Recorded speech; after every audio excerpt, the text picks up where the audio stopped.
Protecting their quarterback. And here we go from Minnesota with the Vikings to receive the opening kickoff. Lohmiller puts it in the air, and Darren Nelson, the longtime Viking running back and kick returner, takes it back to the 21-yard line. The Minnesota Vikings with Sean Salisbury, who guided 4 seasons ago the Winnipeg Blue Bombers to the Grey Cup title in the Canadian Football League. Playing today the most meaningful game of his NFL career, clearly. Allen, the running back, Jones, Carter, and Carter, the wideouts. Chris Carter back from a broken collarbone, Jordan, the tight end. And there is the fully ripened offensive line, Zimmerman and McDaniel on the left side, each going to the Pro Bowl. From the 21-yard line, they begin with Allen, the tailback in the eye, taking it out to the 24-yard line. Brad Edwards, the safety, comes up to stop him. It'll be 2nd and 7, and let's take a look at the Redskin defense. A base 4-3, Mann, Buck, Johnson, and the rookie Shane Collins, the right end. Wilbur Marshall having a great year going to the Pro Bowl. Govea in the middle, Andre Collins, the right linebacker. A.J. Johnson and Martin Mayhew, back off injured reserve, are the corners. Copeland and Edwards are the safeties. Again, Darrell Green not even here with a bruised heel, the great cornerback. On 2nd and 7, they give it to Allen again, and he probes the middle for a 5-yard pickup. Terry out to the 29-yard line, and that'll set up a 3rd and 2. Al, you touched on something very important for the Washington Redskins. That is having Mayhew back, and particularly after losing Darrell Green, because also back, as you also touched on, a real fine wide receiver for the Vikings, Chris Carter, their leading receiver, and he has missed 4 games with a broken collarbone. And he is back, ready to go, and that could be an interesting matchup today. 3rd and 2 from the 29-yard line on the game's opening series. And on an end around is Joe Johnston, a former Redskin, a play they like to run a lot normally with Anthony Carter. And he is very close to a 1st down as he takes it out to the 31-yard line, close enough for a measurement, as Gordon McCarter, today's referee, calls for the change to be brought in. The Vikings use a lot of reverses, perhaps more than anyone in the National Football League. It's part of their running game. And as you can see, Johnson diving and lunging, and as you can hear, for enough yardage to pick up the 1st down. By about half an inch. It was a good spot for the Vikings, and you're right about their misdirection, and that's true of everything they do, Frank. Special teams and even on defense. This is a team that is built on speed. Jack Burns, the man on the right, the offensive coordinator, the man on the left. Tony Dungy, their defensive coordinator. Every concept, every attack is planned on being faster and quicker than their opponent. 1st down from the 31-yard line. They stay on the ground, and this is sliding off. And very close to a 1st down, a 10-yard gain, or a little short of that, as Brad Edwards comes up to make the stop. Well, you had a good look at Terry Allen breaking to the outside. One of the reasons they could let Herschel Walker go last year is part of the house cleaning here. Also on the way out was Keith Millard, Joey Browner, Wade Wilson, as Dennis Green made a statement early on. He just bangs into the 7-hole over on the left side, breaks it out to the outside. Good pickup. You'll notice every one of the Redskin defensive linemen and linebackers had a purple jersey in his face. And that's what allowed Allen to bounce out of there. Nobody from the Washington side of the ball even was able to get a hand on him, much less bring him to the ground. And it's another Viking 1st down. 10-yard pickup. Allen's carried 3 times for 18 yards. Salisbury has yet to throw a pass. 1st down at the 41-yard line. Salisbury having a tough time getting the plays in from the sidelines. He's walked over twice now to the sidelines. They hustle him back in. The play clock ticking down on him. Well, his little heart's got to be going pitter-patter. I think it's right on his chops, wouldn't you believe? Play clock is down to 3 at the snap, and again they give it to Allen. The minimal gain. He takes it to the 43-yard line. It'll be 2nd and 8. Jason Buck in on the tackle. 3 minutes into the game, no score. If the Vikings win the game, they go to Dallas next week. If Washington wins this game, they go to San Francisco in the next round. Good luck if you're Washington, right? They would love to make the trip. 2nd and 8. Minnesota at the 43 on the game's opening drive. And Salisbury's first pass is a bad one behind Chris Carter. And again, these two have had very little chance to hook up because since Salisbury earned the starting job, Carter's been on injured reserve. Exactly, out with that broken collarbone, but this is just a bad pass by Salisbury. Plenty of time to set up. Had a good block over in the left side from Gary Zimmerman. He was keeping Shane Collins low where he couldn't get his hands up, and he just threw a bad pass. He sure acted like he expected Carter to break to the sidelines. But at least he's got that first pass away, and it wasn't intercepted. Again, to reiterate, his first playoff exposure and such limited experience in the NFL to be in this position leading a division champion. On 3rd and 8, off the play fake. Good protection, and he throws a strike for a first down to Chris Carter at the Redskin 43-yard line. Well, perhaps this is what the offense has lacked while Chris Carter's been out of it. He is a big playmaker for the Vikings, has been ever since he came here. Buddy Ryan getting rid of him in Philadelphia. He turned into a major star here. This is not an easy ball to catch. It's thrown behind Carter. He spins around and covers it up as he goes down. That was a ball thrown behind Carter and a good catch. Boy, Mayhew had his hand right in front. The ball barely missed it. That was a 14-yard pickup, and Salisbury going deep for Carter again. Caught at the 1-yard line. Oh, wow. I mentioned about Carter coming from Philadelphia, cut by Buddy Ryan, and that's what he did for the Eagles. 11 touchdowns in that season of '89. Ryan let him go, and he made many of them just like that by going up and taking it away from a defender. Kirk Loudermilk, the center, gives Carter a headbutt on the 1-yard line and almost knocks him out the back of the end zone. Denny Green all week. We have to get off to a quick start. We can't allow the Redskins to dictate to us the pace of the game. I would classify this as a quick start. That's a great catch by Carter. Mayhew, great position on him. He just went up and took it away. Randall McDaniel, the guard, is the fullback in the eye, and he leads the way for Allen's touchdown.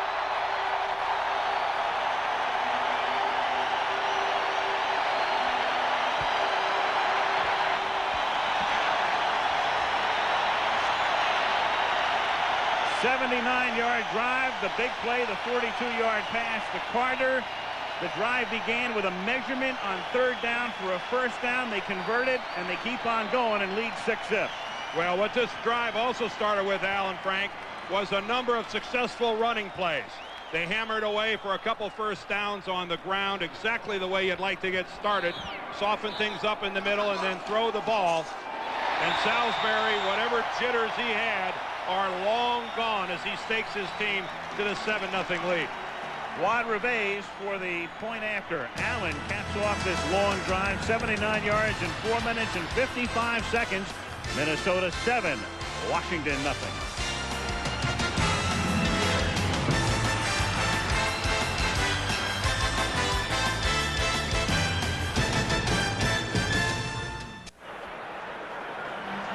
Sean Salisbury guiding the Vikings, and Allen making it pay off at the end. Chris Carter, the big man on the other end of Sean's passes. Wad Reves to kick off, and Washington will get the ball for the first time with Minnesota leading 7-0. Brian Mitchell is back to take it in at the 8-yard line. And good Viking coverage. A 9-yard run back up to the 17-yard line. Brent Novoselsky makes the stop. ABC's NFC Wildcard playoff game is being brought to you by Pontiac and your nearby Pontiac dealers. We are driving excitement. By cold-filtered Miller Genuine Draft. Get out of the old and into the cold. By the Business Services Division of MCI. And by Delta Airlines. We love to fly, and it shows. Mark Rippon and the Skins from the 17-yard line. And this is Ernest Biner going nowhere. Loss of 2 at the 15. The Vikings very quick off the line, as they normally are. Mark Rippon, a fabulous year last year, Super Bowl MVP, a whole other story. 13 TDs, 17 interceptions this season. Now he's got Biner with that bad back and no Ricky Urbans to back up Biner. Clark, Monk, and Terry Orr with Middleton in the double tight end setup. Lachey, Brown, McKenzie, Schlereth, and Simmons the offensive line. Ricky Sanders, by the way, is in uniform. He missed last week's game. The wide receiver with the bad ankle can play today. On 2nd and 12, this is Biner up to the 20-yard line, and it'll be 3rd down and 7. McMillan makes the tackle. Let's take a look at the Viking defense with that great front four. Noga, Thomas, Randall, and Dolman playing back to his form of a couple of seasons ago. Jenkins, Del Rio, a tremendous Plan B pickup from Dallas and Merriweather. Lee with McMillan. McMillan will go to the Pro Bowl. And then Scott and Glenn. Vincey Glenn last week, 3 interceptions in the game against the Packers here. Ricky Sanders is in the game. That is Ricky number 83, setting up slot right and now in motion and setting up slot left. And on 3rd and 7, John Randall will contend he was induced across the line and probably lose the argument. Well, maybe not.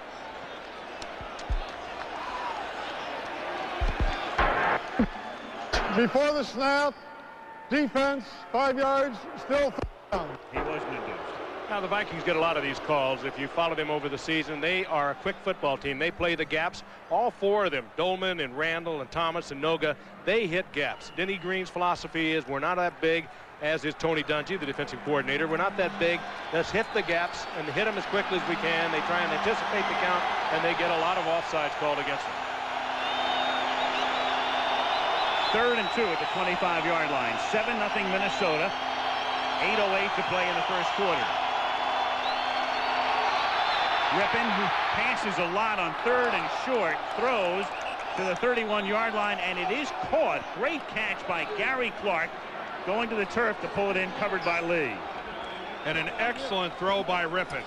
Down to the inside. No chance of that being intercepted, and that's the kind of a pass Mark would like to start this game on. Watch the throw. Watch how crisply it's delivered. There is no possibility of that being intercepted.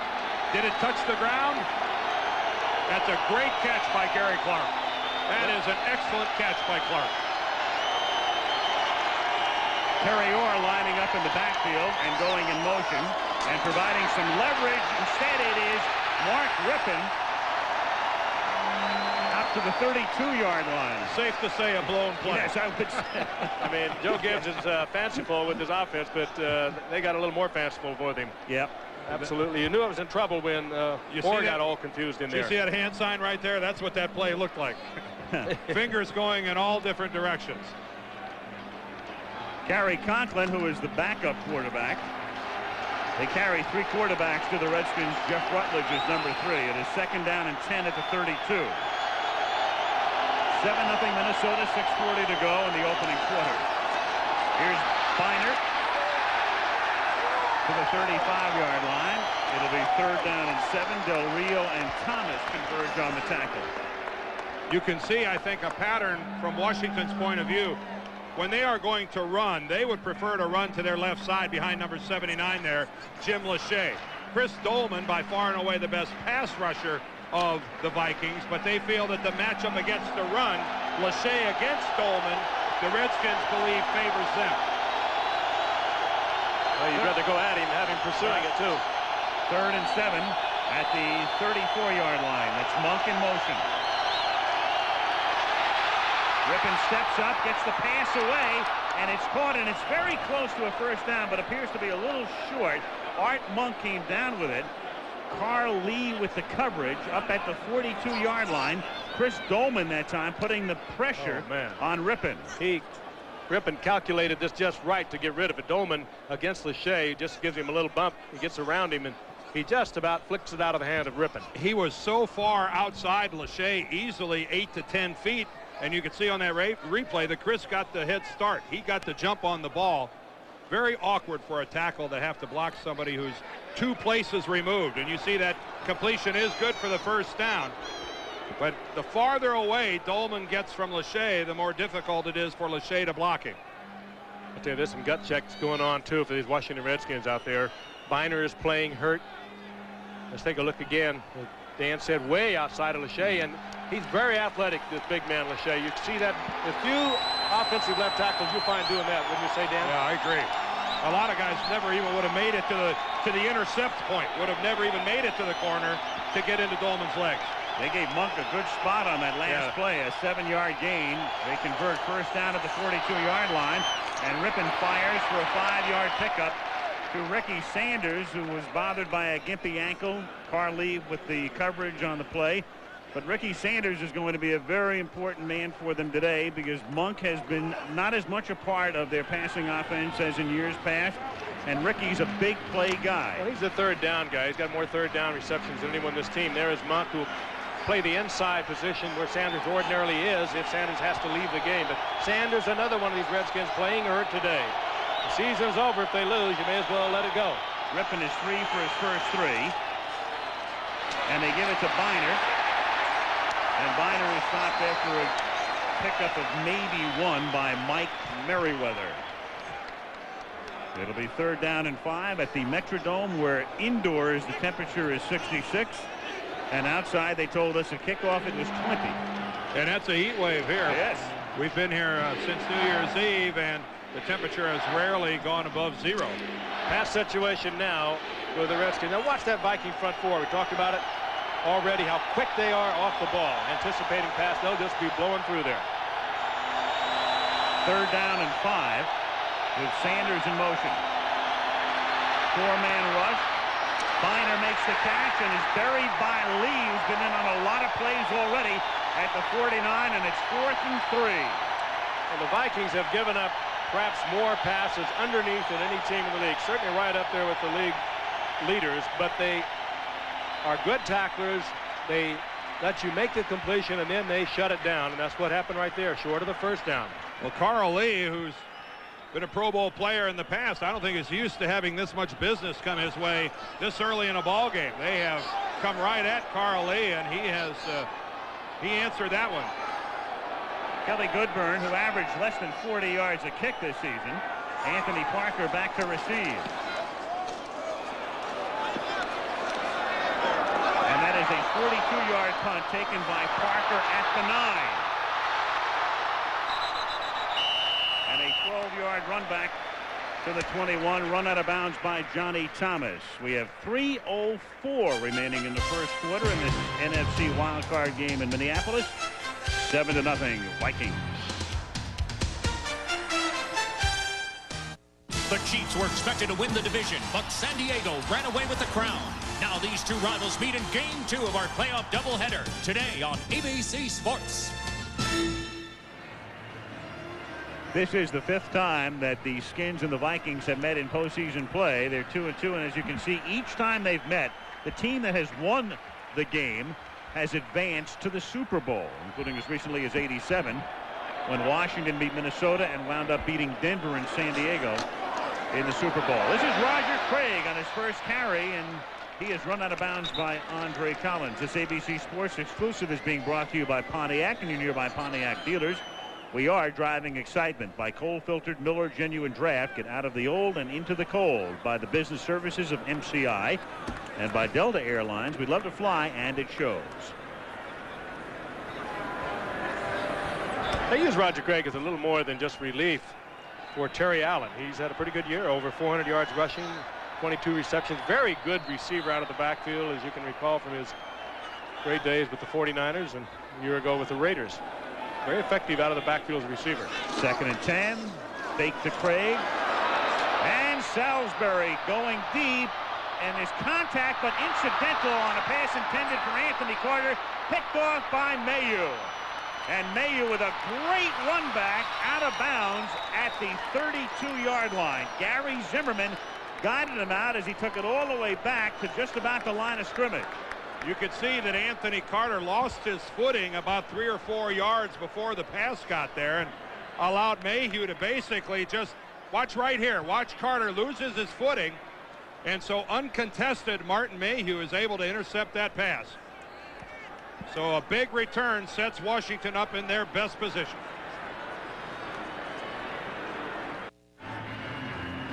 Salisbury throwing the interception. The man on the right, Jack Burns, was a Redskin assistant last year and then got the job as the offensive coordinator here when Dennis Green took over as the head coach. That was a 44-yard interception return, and Ernest Biner on first down takes it to the 31 with 2:15 to play in the opening quarter. 7-0 Minnesota. That's a good look there at Henry Thomas, how he got across the line of scrimmage. They still play defense the way Floyd Peters, who's a defensive coordinator in Tampa now, used to coach it. He told his front four, I want you to rush the passer every down. And if by chance you happen to run into the guy who's carrying the ball, well, then that's a bonus. That's still the way this Viking front four attacks the line of scrimmage. On 2nd and 8, this is Monk on a sweep, and he takes it to the 27-yard line. Mike Merriweather in on the tackle. You know, you wonder if they may or may not use more of those types of plays today, especially in the absence of Ricky Irvins and all of the pressure on Ernest Biner. And we can tell you following this one, on to San Diego we go. Brent Musburger and Dick Vermeil are there today as the Chiefs take on the Chargers. Well, that time Monk worked right out of the backfield. Again, as pointed out, Biner hurting. Ricky Irvins with a very bad ankle, not dressed. Could see a lot of that. 3rd and 4 at the 27-yard line. That's Ron Middleton in motion. And it's Ernest Biner. That's an on incomplete pass. Incomplete pass. A forward pass, and it's simply an incomplete pass. And the Redskins can't convert, and will have to settle for a field goal attempt. The pressure that time put on by Al Noga, number 99. Shame of it is for Washington. Look at Biner and how open he is. Oh. He's got the blocker out front and Ray Brown. And it's hard to conceive that Biner wouldn't have picked up enough yardage for at least the first down. So and he just took his eyes off his grip and laid it in there just soft as a pillow, and he just would look for his next move in the run, took his eyes off the ball and lost it. 44-yard field goal attempt for Chip Lohmiller, who is terrific on artificial turf and terrific in this stadium. He played his college ball at the University of Minnesota, and Chip Lohmiller loves the Metrodome. He was 32 of 37 here as a collegian, 5 for 5 back in October. That's 6 for 6 this year. Regular season, 5, and now this one.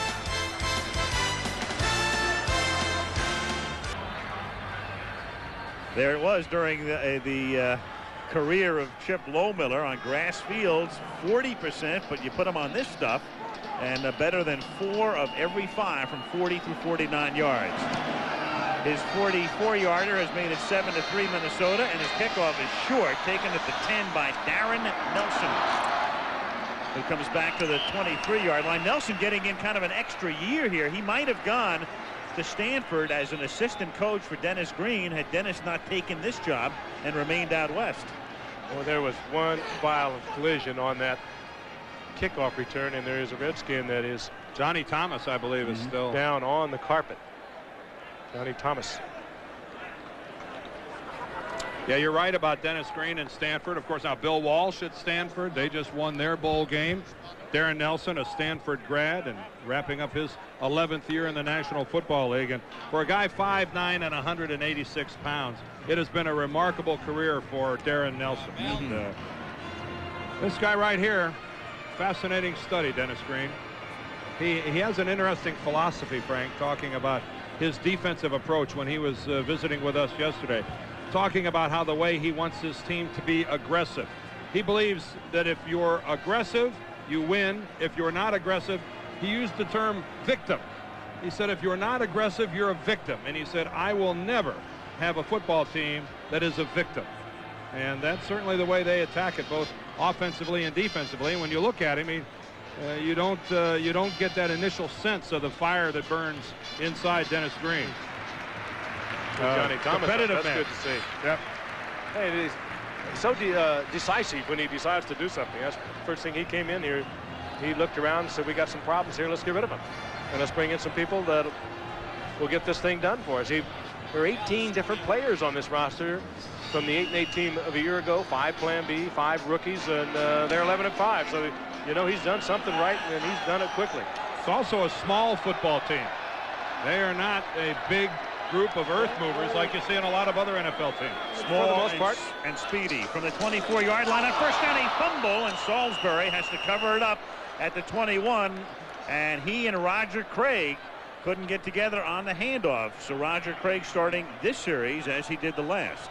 This team reminds me of one other ball club size-wise. I was going to say the Dallas Cowboys. The Dallas Cowboys, and toss in the 49ers. Lots of speed, a lot of quickness. Yeah. And that ball was lost as he came away from the center of Salisbury. Loss of 3. 2nd and 13 at the 21. 25 ticks remaining in the first quarter. Vikings up 7-3 as Roger Craig fights for a gain of 4. He takes it to the 25. Jason Buck makes the tackle on what should be the final play of the first quarter. How have teams that played in domes fared in terms of going to the Super Bowl? They've never been there. Look at that through the years. And you say, what about the Vikings? They've been there 4 times, but each time they went, their home was old Metropolitan Stadium. No dome team has ever gotten to the Super Bowl. It's the end of the quarter. It's 7-3 Vikings.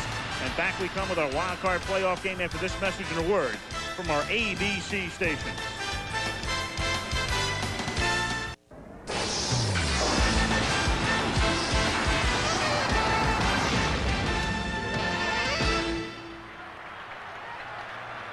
The Metrodome in Minneapolis. Al Michaels, Frank Gifford, and Dan Deerdorf start the second quarter. Vikings on top, 7-3.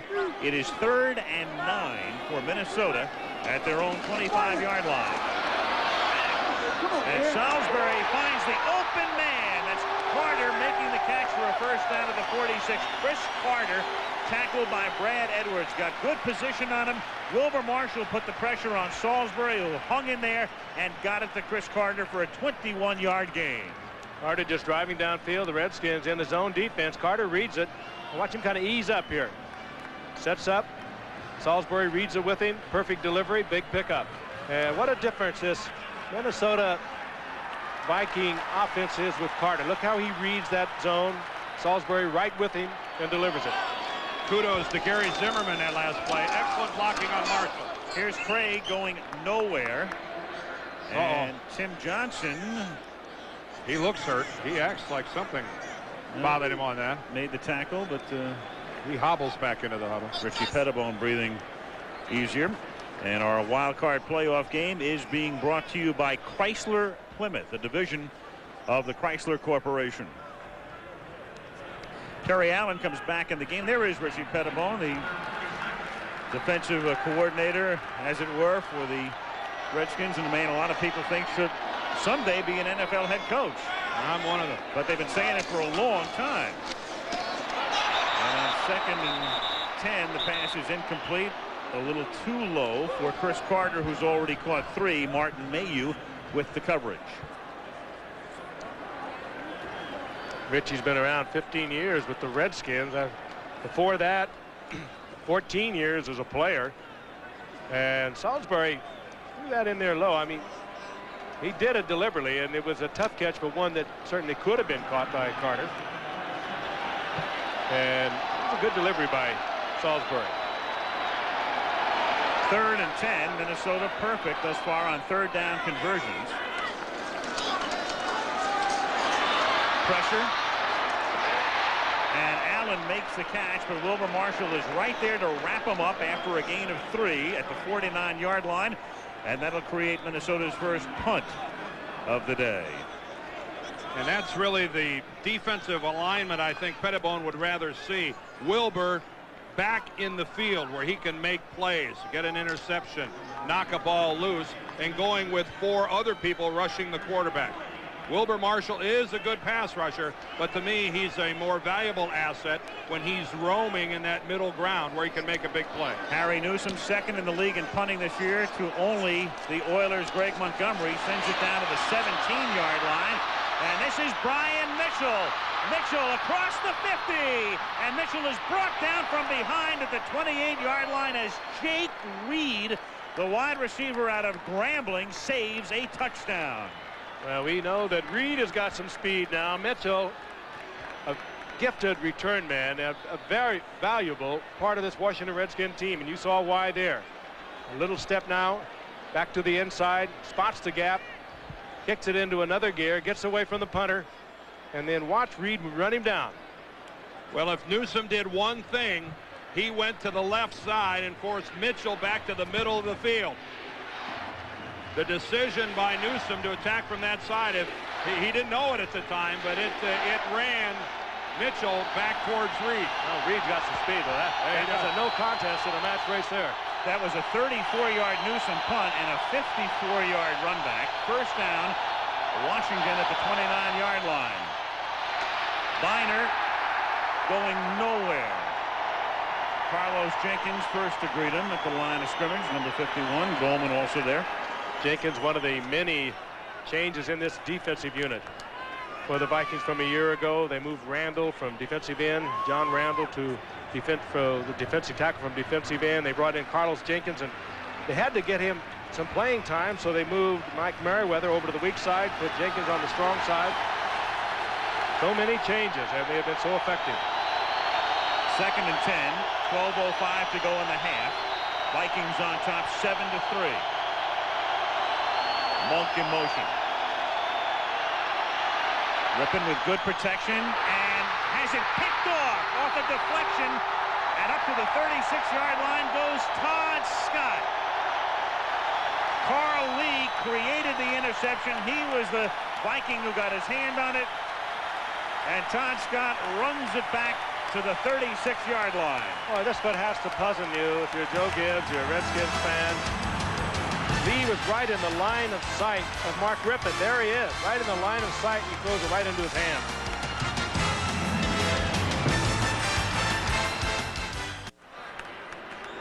Anytime Scott intercepts a pass, all Viking fans think back to October 4th.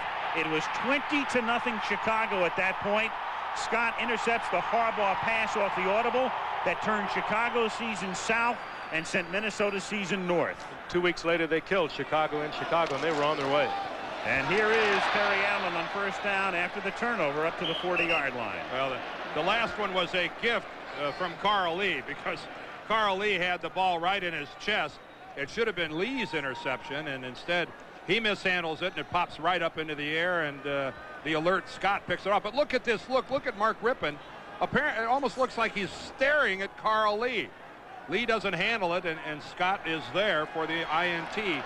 But again, that was an excellent look at the Washington quarterback staring right at number 39, Carl Lee. I don't know what Mark must have been thinking. On 2nd and 7 from the 40. And that pass is picked off by Brad Edwards.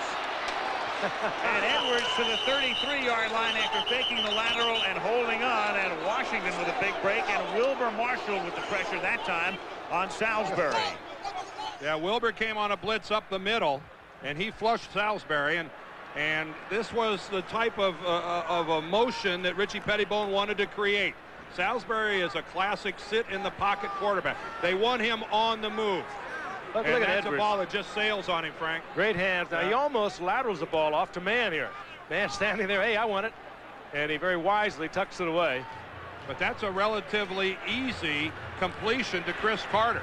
That ball just floated and sailed on Sean Salisbury. But that's where the Redskins want him. They want him moving, flushed from the pocket. Edwards intercepted 6 during the regular season. First down at the 33. And it's a 2-yard gain for Ernest Biner. Down to the 31-yard line. It'll be 2nd and 8 with 10:55 to go in the half. That is about the 5th time that the Redskins have opened up a first down with a run to the left side, and they are not getting a lot out of it. There's Lachey, 79. A good job of getting up underneath Dolman, but then Dolman doesn't give more than a yard. And it's a negligible gain of only 2 yards on first down. It's a pretty stout Viking defensive line on first down so far in this game. On 2nd and 8, that's Ron Middleton in motion out of the full house backfield. And the pass is low and incomplete, intended for Ernest Biner. It'll be 3rd down and 8. Frank, I don't know. That's just a horrible pass by an NFL quarterback. You almost have to think the confidence is just gone. He's been abused ever since he reported late to camp this year. Nothing ever got in sync. The same people were there early in the season, then the injuries came, but there's no way to explain that one. There's no way to explain the one that Lee deflected into Scott for the interception. It's just lack of your own personal confidence, I would have to say. That's Torrey Conklin, the backup Redskin quarterback. He's number 2 in line. 3rd down and 8 at the 31-yard line. And Rippon guns it incomplete, and a flag comes down at the 18. Art Monk, the intended receiver, and Todd Scott gets up and can't believe he saw the flag. Well, he might believe it when we run the replay. Monk is complaining, too, that he was hit early. Pass interference, number 38, defense. Automatic first down. Del Rio is saying it shouldn't be pass interference because the pass was deflected. They're all looking up at the scoreboard, but Scott either arrived absolutely perfectly or just a fraction early. And he was bitterly complaining. Was it deflected first? Let's take a look at that first. No, it wasn't. Now Scott makes the contact, not a definitive angle to see it from there. Let's take another look. This will give you a good view. Did he hit him early? I think he did. Oh, that's I think that's the type of a play that Todd Scott and Tony Dungy would tell him to make every time. I think that'll get flagged fewer times than it won't. At the 18-yard line, here's Biner, and Biner throwing against the grain, and it is picked off, but out of the end zone was Vincey Glenn. He came down with it, and one official not making the call. The other with a better view said he was out of the end zone. Biner should have pulled that ball down and run with the football. They didn't buy that at all. They're still talking about it, but I think that's way out of the back of the end zone. Now, the one official who didn't make a call obviously felt that he didn't see enough. All right, watch number 25. There's the right, and the left is out of bounds. That's a good work by an officiating crew. The one who didn't see it well enough didn't make the call. The one who did came up. He was decisive. Call him out of the back of the end zone. 2nd and 10 at the 19-yard line. 10-12 to go in the half. 7-3 Minnesota. Rippon incomplete. Good coverage on Gary Clark, and a flag is down back at the 24-yard line.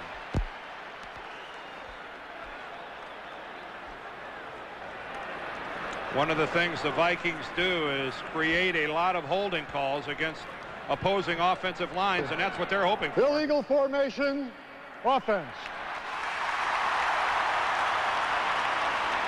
Well, do you back them up or do you take the down? Jim Hannafin, the offensive line coach and the renaissance man of that staff. Yeah, you decline it. That's what you do. Illegal formation. 2 eligibles up on the line of scrimmage on the left side of the line. The penalty is declined. 3rd down. The end man on the line of scrimmage is eligible. And in the Redskin formation, the tight end was supposed to be eligible. Right here, this guy needed to be back a yard. As you can see, 2 eligible players are both on the line at the same time. It's 3rd and 10, and it's caught at the 4-yard line by Art Monk for a first down, and it will be 1st and goal. And again, the zone defense, they stayed in it, even deep in their own territory. Monk came all the way from the left side, took it down deep, brought it across, and that time Rippon, how do you explain it? That was a perfectly thrown ball. Had a lot of smoke on it, hit Monk right in the numbers between 2 defenders. It couldn't be thrown better. It's almost like those are the passes that Mark Rippon is throwing better than the shorter touch passes. Seems the more he's able to crank it up and let it go, the better success he has. 1st and goal, and they give it to Biner. And Ernest, looking for a signal, gets it. Touchdown. Ernest Biner behind Mark Schlereth on the right side, putting it into the end zone to give Washington its first lead of the day. You're a Washington Redskins fan. I'll tell you, they can hurt you and then they could bring you back. Well, they're heartbreakers. This is excellent blocking at the point of attack. Lachey, Middleton, Schlereth pulls around. Watch the blocking there on the right side of your screen. Here comes Schlereth around. There's Middleton's block on Dolman. Schlereth pins Merriweather to the inside, and you got a touchdown. Lohmiller for the point after, and so the interception sets it up. The key 3rd down completion to Monk, the touchdown by Biner. And with 9:23 to go in the half, the Skins lead by 3.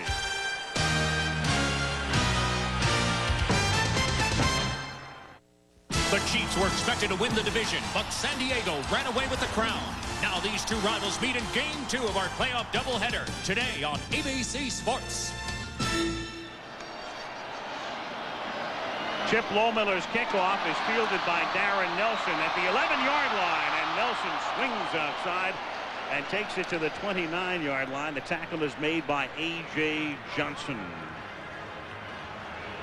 Well, the Minnesota Vikings find themselves trailing for the first time today with 9:14 to play in the first half. 10-7 Washington.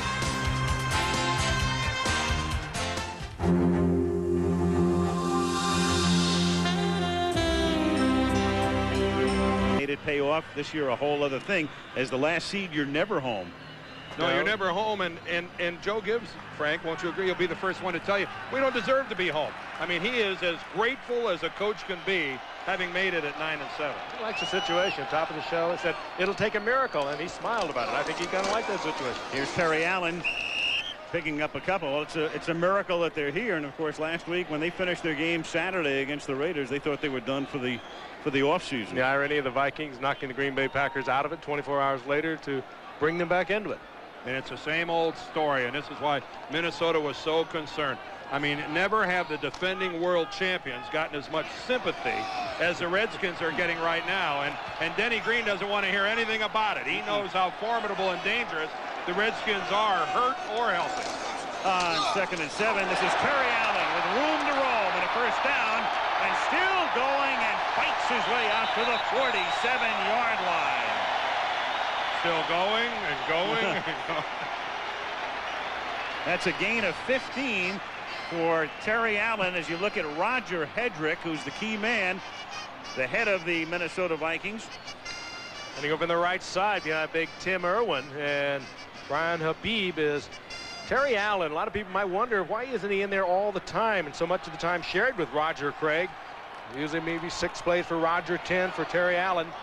Allen obviously younger, stronger, faster, quicker, and a real fine football player. And a gain of a yard or 2 as he takes it to the 49 with 7:50 to go in the half. Do you have an answer for that question? Well, I was going to say they like to. Terry Allen can take himself out. I mean, he lets it go at full speed all the time, and often he'll just tap himself. I want out, and now he comes out. In comes Roger Craig, and of course, Craig, as I mentioned earlier, a real good receiver out of the backfield. He offers you something that Terry Allen doesn't out of the backfield, even though Allen had 49 receptions this year. 5-yard average, what Allen has so far today. That works for me. 2nd and 8 at the 49-yard line. Salisbury, and that's dropped. Anthony Carter on the 40-yard line, and Mayhew might have gotten a hand on it. Martin Mayhew. He had an INT. He had an interception in his hands. Boy, they happy to have him back. Ooh. Oh, boy, that ball bounces from Anthony Carter. It's a perfect throw by Salisbury. Right on Carter's hands, and look at that. It caroms right over to Martin Mayhew. Itchy Pettibone, what did you say last night? We're going to have to roll the dice. We've got a lot of people playing hurt. Just as we do on the offense, we're going to take some chances and hope it works for us. Rippon warming up. Skins have intercepted Salisbury on Minnesota's last 2 possessions. And nearly there. 3rd down and 8. They roll the dice. They roll the dice, and Salisbury's pass is incomplete, intended for Chris Carter at the 41-yard line. And when you have a young quarterback, as Dan pointed out, that's only made 5 starts, will get people in his face. Frighten him a little bit if you can. I don't mean physically scare him, but make him wonder about whether he's going to find a receiver looking downfield. Make him a little anxious. Do things like that. As a matter of fact, that could have been caught, but it was thrown very low. It was thrown low and it was thrown soft. That's the most difficult pass to catch. It's dying. It has no momentum when it comes to you, and you can see it just bounces off Carter's hand. Still, though, I agree. He could have caught it. Here's Newsom's kick.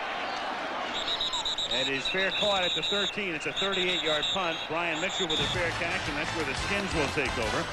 7:03 left in the first half.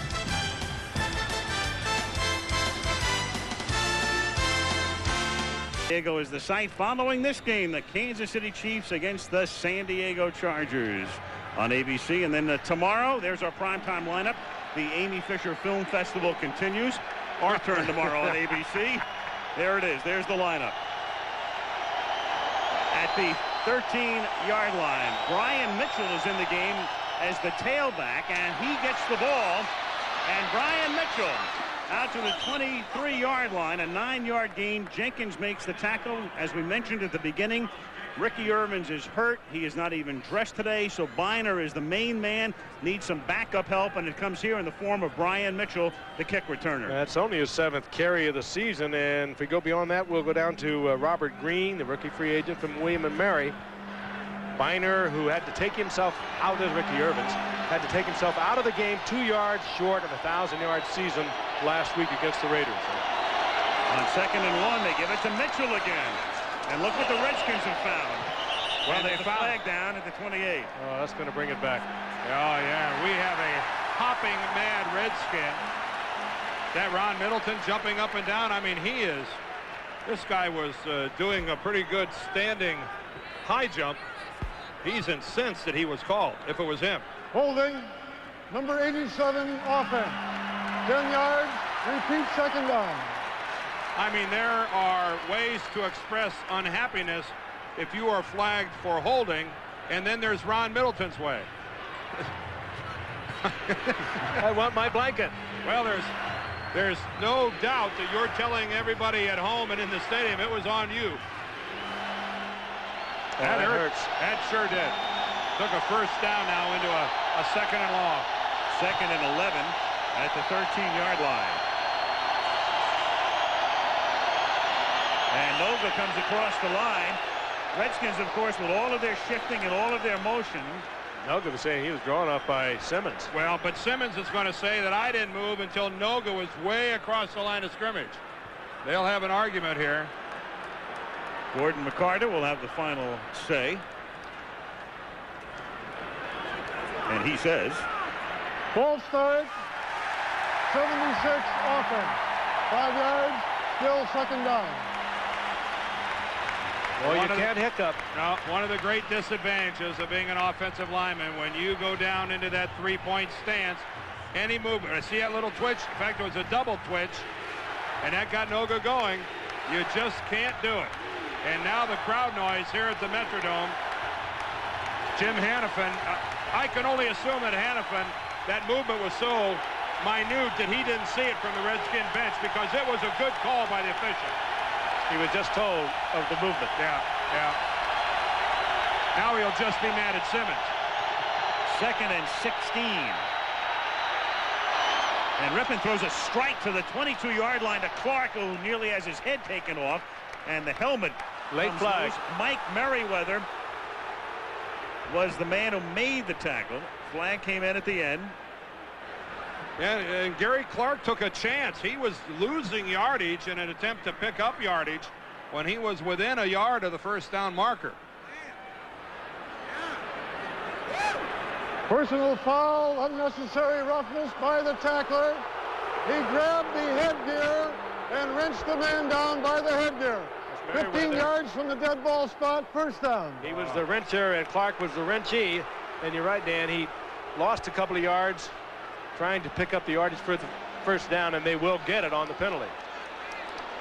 The officials really react if you get up anywhere around the head with a forearm when you're trying to make a tackle, and they get Merriweather. Clark has a hold of both the ball and the helmet, and pleased to see in the helmet. What a great football player he is. Mr. Clutch, and called on today to pick up a lot of slack because of the injury to Ricky Sanders. And you know, that's a tough call on Merriweather. Yeah, it is. Clark is running right back to him. That's an instinctive thing to throw out your arm. 1st down up at the 37-yard line. And Rippon going deep and a little too deep off the fingertips of Art Monk. Oh, I don't know. That so close to perfect. And it had to be thrown perfect because Monk was splitting the zone deep downfield, and Rippon threw it exactly where he had to throw it. Did you hear the crowd groan, guys? That was Jim Lachey working on Chris Dolman. The crowd, they were looking for flags to come pouring in on a holding call. This is how close Art Monk comes to making the big play. And as you said, Frank, the ball's just a little long. He is there, and that would have been another big Washington play. So close. Art Monk, who's caught more passes than anybody in the history of the National Football League. 847. Here is Mitchell. Up to the 44-yard line he goes, setting up a 3rd down and 3 with 5:05 remaining in the half. I mentioned before on the previous play the war that Dolman and Lachey. Look at the top of the screen. 79 against 56. Now Dolman just takes a bull rush to the inside, and that's why the crowd was moaning and groaning. Jim Lachey just got powered backwards by Dolman, and you won't see that very often. 6'6", 300 pounds of superior athlete. This is steel on steel. Lachey and Dolman. 3rd and 3. 4.5 to go in the half. 10-7 Washington. Here comes Dolman. Ripping underneath, and Mitchell drops it, but there's a flag down. Flag down. Back at the 38-yard line. And so is Rippon. Remember last October the 25th? I don't think I ever saw a quarterback take the pounding he did here. It's against the Redskins, and so the Vikings are going to get the football. Number 87 offense. Penalty declined. 4th down. Sometimes better to hold than let your quarterback take a full shot. And better to not demonstrate too much after you are flagged for holding. Ron Middleton called again for holding by the officiating crew. And that's right, Ron. I would just seek the shelter of the sidelines. Well, he's out working on Dolman. Yep, and Dolman gets him to the inside.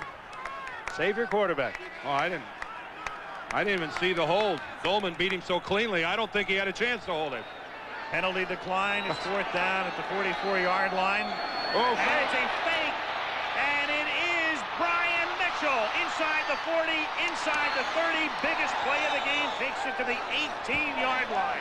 They've run that before. They've run that with a lot of success. Brian Mitchell, the up back, with a 1st down inside the 20-yard line. Oh, and you've got to be, if you're a special teams coach, they come out of that formation field, they're going to go on short yardage.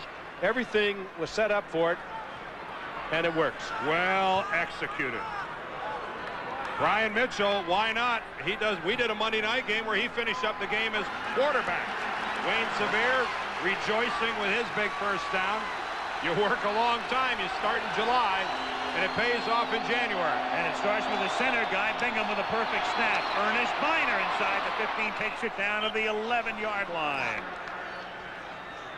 Gain of 7. Wayne Sevier with a smile on his face. Any special teams coach would be grinning. It's the biggest play of the half. They're up by 3. Minnesota was going to get the ball back, and now Washington's in a position to go up by 10. Such a special teams tradition in our nation's capital in Washington. Started with George Allen, who really devoted so much time to special teams. Then Rusty Tillman took over for years, and it continues today. 2nd and 3. Here's Biner, and he can't get outside as Todd Scott comes up to make the tackle. Well, no matter what happens from here on out, the flag is down. You're going to have, the players down. You're going to have to admire this Redskins team, because Minnesota comes down there immediately and scores, and they have battled and scrambled back. And Jim Lachey now, who was out earlier in the season on IR with an injured knee. Oh, this is down once again, and this is major for the Redskins. Joe Jacoby is healthy.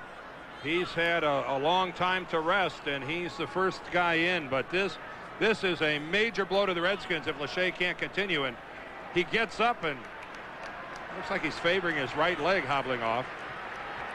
His was a knee problem earlier, as I mentioned, and for Jacoby, a back problem that took him out of play on and off throughout the course of the season.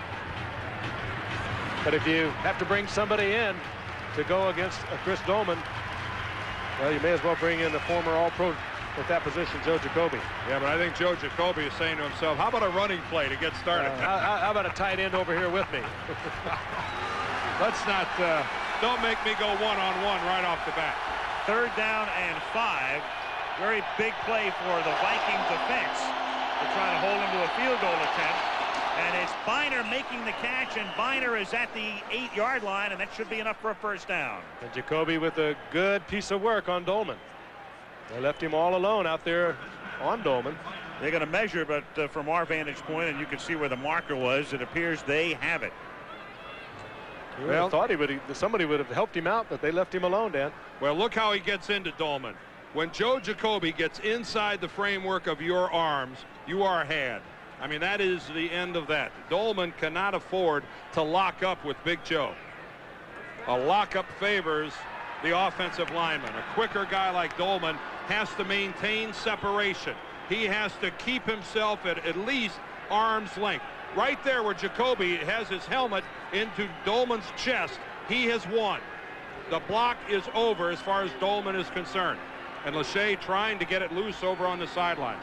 Separation is the key for a quick guy like Chris Dolman. It is first and goal at the 8-yard line, and the Redskins are going to let the clock tick down to the 2-minute warning.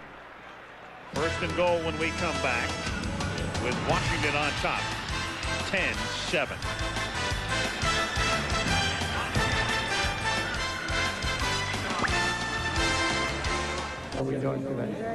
Here because it's 10-7. Washington trying to get into the end zone, obviously, which will put them up by 10.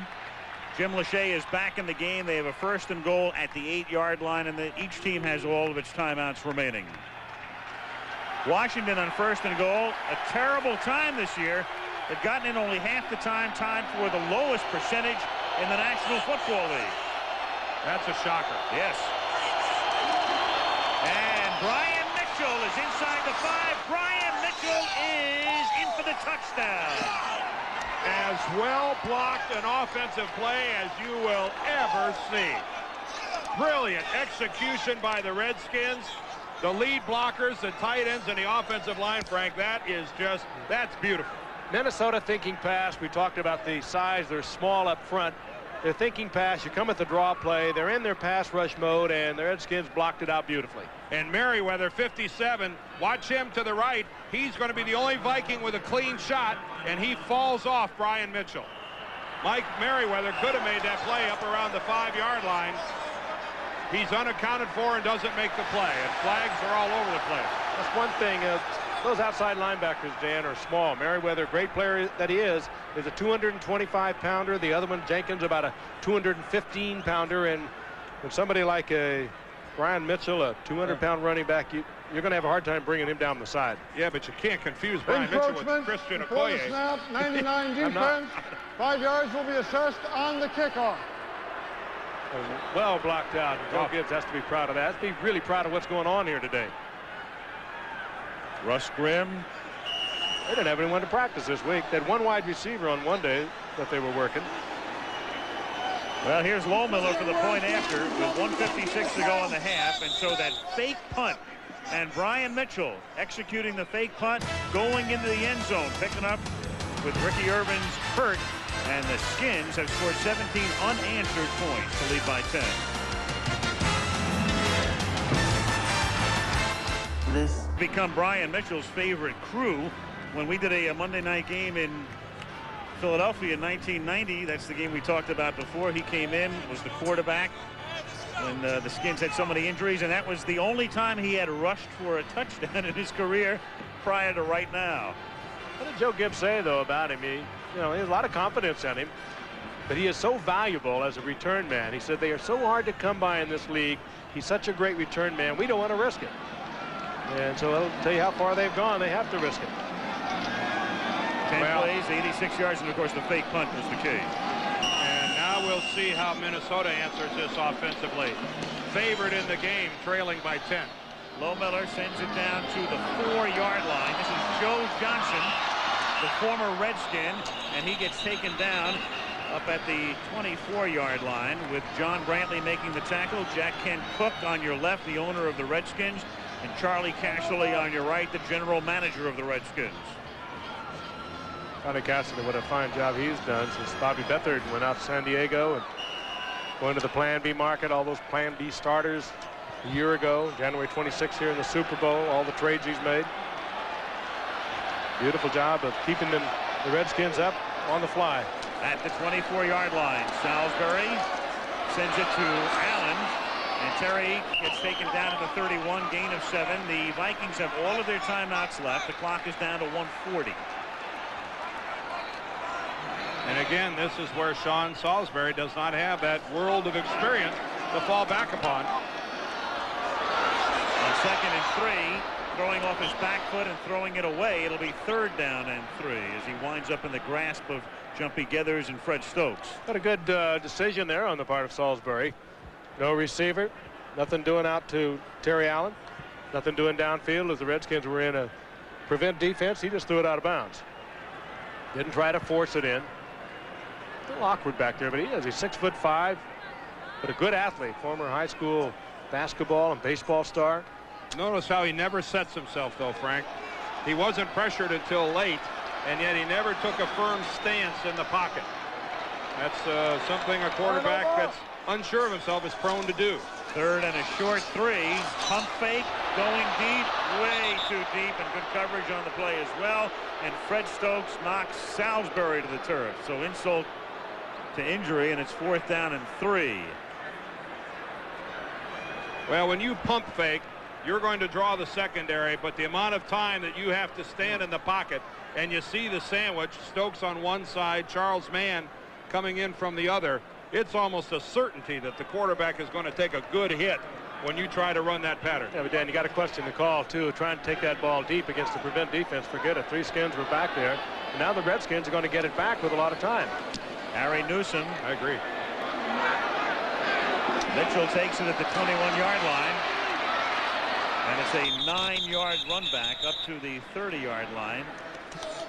Following a 47-yard punt, Jake Reed makes the tackle. Skins have it with 1:12 remaining in the first half, and all of their timeouts at their disposal. Charles Mann.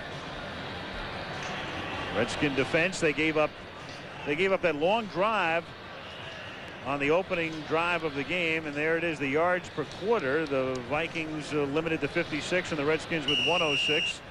Rippon's numbers aren't scintillating, but his team is up by 10, and Lachey is in the game at left tackle as the Skins come up to the 30-yard line. And here is where in the past the Redskins have shined. This is Art Monk working out of the backfield up to the 37-yard line. Tackled by Parker. Well, somebody's down for the Redskins. And that is Ernest Biner. Ooh. And he's trailing that left arm now. The original problem was a back problem last week that he played through, apparently. That, if you've ever had a back that's been bothering you, getting out of your favorite easy chair is a chore. Imagine trying to play a National Football League game. Well, that, since it happened in the last 2 minutes, is a charged timeout. The Skins were going to conserve their timeout, but they are forced to use one. They have 2 remaining. Again, we saw Monk working out of the backfield. A lot of people might recall when he was originally drafted back in 1980, he had played a lot of running back for Syracuse as well as wide receiver. That graphic you're looking at certainly indicative of superior line play. Last 5 postseason games, nary a sack. And Lachey back on the sidelines talking to Bubba Tyrer, the Redskin trainer. Big Joe Jacoby back in at left tackle. 2nd and 3 at the 37-yard line with Middleton in motion. Here's Brian Mitchell. And Brian Mitchell takes it up to the 43-yard line. That is a first down. We have 53 seconds remaining in the first half. Clock continues to tick down. Skins have 2 timeouts remaining. And of course, if you have Lohmiller on the sidelines, you know you can reach it from at least 55. There's a good chance to make it from anywhere 52 or 53. On 1st and 10 from the 43-yard line, they set up a screen. This is Mitchell. Couldn't get the blocking necessary. Only a 3-yard gain. Henry Thomas makes the tackle. Skins take a timeout. 31 ticks left. There's Lohmiller on the sideline. Had a 52-yarder here in the Redskins 15-13 win in October. Wilbur Marshall will be going to the Pro Bowl. for the first time as a Washington Redskin. He made a couple of trips when he was a member of that tremendous linebacking trio in Chicago. Mike Singletary in the middle, Otis Wilson on the other side, and he turned in a year this year, guys. I know you agree with me, reminiscent of what Seth Joyner did last year with the Eagles. It's hard to imagine a linebacker having a better all-around year than Wilber Marshall had this year for Washington. In a similar way, he did it all. Yep. As Joyner did and is doing for Philadelphia. They don't get all the praise that the outside stand-up defensive end linebackers get in pressuring the quarterback and sacking the quarterback, but they just quietly do it all. Meanwhile, there is the key man in this half, Brian Mitchell, scoring a touchdown, executing the fake punt, the great punt return, and he's going to be a key man now with Biner back on the bench, and Ricky Irvin's not even in uniform. 2nd and 7, a little shovel to Mitchell, and nothing happens there as the Vikings smell that one out. Merriweather makes the tackle. Washington down to its final timeout. And what do they want to do? Well, they're going to let the clock run and let Mark Rippon try, I assume, a long pass. On 3rd down, they throw it underneath to Brian Mitchell. That's curious. He takes it to the 41. It's a very curious use of the clock. 2 seconds. Now they take a timeout. Well, but you would have thought they would have taken the timeout before with the 20-some-odd seconds and run a play or two to try to get Lohmiller in shape and then go out of bounds. I couldn't agree with you more, Al. They wasted a lot of time. They're in very viable field goal position here. Unusual to see the Redskins make curious use of the clock. That's very unlike a Joe Gibbs team. Clock management, one of his strengths, to be sure. One of his many strengths. Gary Clark is really upset over on the Redskins sideline. Gibbs has had to go over and talk to him, and Clark threw his helmet. See, there's Lohmiller. Well, calling for the timeout at an earlier juncture. That's a live shot right there of Clark and Gibbs. That's going on right now. A very volatile Gary Clark, one of the fine competitors in the league, and you can see Gibbs is maintaining a calm head here. You know, the only thing you could speculate is that Gary Clark has been open. He felt he should be getting the ball thrown to him, and he is a competitive, great football player, and he is just upset about it. The Vikings will now take a timeout. 40-second timeout. With 2 seconds remaining, and barring a penalty, this will be the final play, and a 58-yard field goal attempt upcoming for Chip Lohmiller. It's impossible for us to crawl inside Gary Clark's head and know exactly what he's thinking, but I'm inclined to agree with you that that's a frustration about not getting the ball when he thinks he ought to get the ball. And of course, all great quarterbacks think that. Every receiver has felt that. Receivers, rather. You're right. And I felt it myself, and many times you want to go back and yank their helmet off and hit him over the head with it. We ought to give Gary Clark Mark Clayton's phone number. They could chat about the... Do it by committee. In the history of the National Football League, the longest postseason field goal, 58 yards, in a wild card game 2 years ago, Miami, Kansas City. Pete Stoyanovich kicked it. This one will be spotted by Rutledge just inside the 49, so it's a 58-yard attempt, and it is low and no good. That kick would have avoided radar. That was so low that it never had a chance. The stealth. Yeah. So that is the end of the half as the Redskins trailed early, but then scored 17 straight to lead by 10. And back we come with halftime activities after this message from the NFL and a word from our ABC station. Now I have the privilege to present for induction into the Hall of Fame, John Riggins. This is the Pro Football Hall of Fame, celebrating 100 years of professional football. The Pro Football Hall of Fame is a place where dreams come true. And these halls are the men and the records. But behind every number, there is a story and a boy's dream that came true. As a farm boy in Kansas, I had those dreams. And in my dreams, I'd fly above the clouds. I wanted to be a cowboy, the marshal that got the bad guys. I was a pirate, and I sailed the 7 seas. But in my greatest dreams, I ran for a touchdown, and I won the Super Bowl for my team. You can share in those dreams. They're all here waiting for you at the Pro Football Hall of Fame in Canton, Ohio. Don't miss it. This message furnished by the National Football League. And Mitchell Takes the kick from Quadreves, and he throws it to the near side. And this is Danny Copeland, and Copeland can get back only to the 18-yard line. Well, that's a play that he's worked on with Desmond Howard. Successfully. And it worked for a touchdown earlier this season. Howard, by the way, is on injured reserve. He was hurt last week. Quite a way for the Redskins to begin this second half. Wayne Sevier wore out a couple pencils this week. This has got to be a lateral. And so you saw Mitchell set up on the yard marker so he could determine whether it would be a lateral, and it was. But it was good coverage. Again, it's tough to do against a quick team like the Vikings. They got a lot of speed out there, and they recovered very quickly. They honored their responsibilities and stayed home. And they also knew that the Redskins had it. Ernest Biner begins the second half. As the tailback, he gets the ball. He gets tackled by Dolman as he reaches the 21-yard line. And we'll take a look at the numbers through the first half of play. And those two Minnesota turnovers have both turned out to be quite costly. You see the Vikings have given up 10 points because of those turnovers. The lone Redskin turnover didn't cost them anything because Minnesota turned it right back over to them.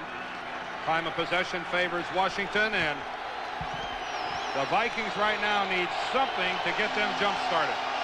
Jacoby is in at left tackle. Lachey does not start this half. Biner goes nowhere. Stopped at the line of scrimmage. Audrey McMillan, who will be going to the Pro Bowl, comes up to make the tip.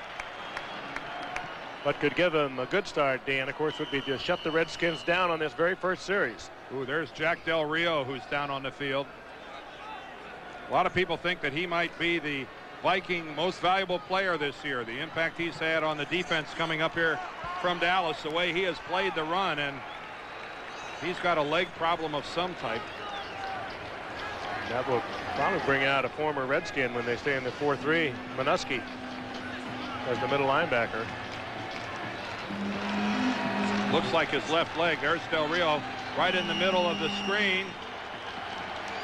He makes the hit. He comes in. And it looked like he got clipped on that left ankle. They replaced Del Rio for the moment with two linebackers in this alignment with Ed McDaniel. Yeah, they're in their nickel now. A rookie out of Clemson. It'll be Minuski in the 4-3. They're in nickel now. 3rd down and 7 from the 21-yard line. And Rippon going deep for Clark, and he almost makes a spectacular catch, but can't hold on at the 40-yard line. There is the story of the Redskin passing game in 1992. So near to so many big plays, and yet there's an illustration, Frank, where Gary Clark is open, and he's just a shade overthrown by Mark Rippon. And we saw it a little earlier, an overthrow just off the fingertips. And Gary Clark almost made a spectacular catch. He had it. The field knocked it out. It would have been a highlight film catch, and a quarterback can't put his receiver in that position every time. Big series for the Vikings. They'll shut the offense down to the Redskins. They'll get the ball close to midfield. Got a good burn to kick. Anthony Parker to receive it.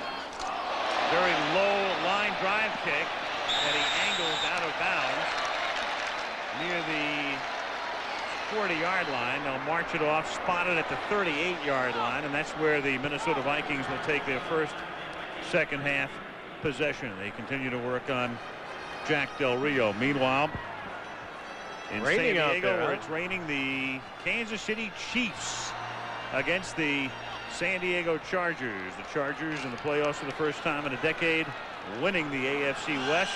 Bobby Ross in his rookie season winning 11 of his last 12. Hard to figure who that rain will help. At the 38-yard line, here are the Vikings starting with Roger Craig as the running back. He's across the 50, and he's all the way down to the Redskin 42-yard line. Boy, he made Brad Edwards look bad, didn't he? Oh, he can do it. Great cutback runner, high stepping. Characteristic stride of Roger Craig. And he covers up the football. They'll try to strip it right at the end. Now watch this cutback. And he kicks those knees up. Edwards gets a hand on him, that's all. Covering up the football as Mayhew tries to pull it out. 20-yard gain. His longest run during the regular season was 21. Here he goes again for no gain. Boy, the playoffs just find Roger Craig, don't they?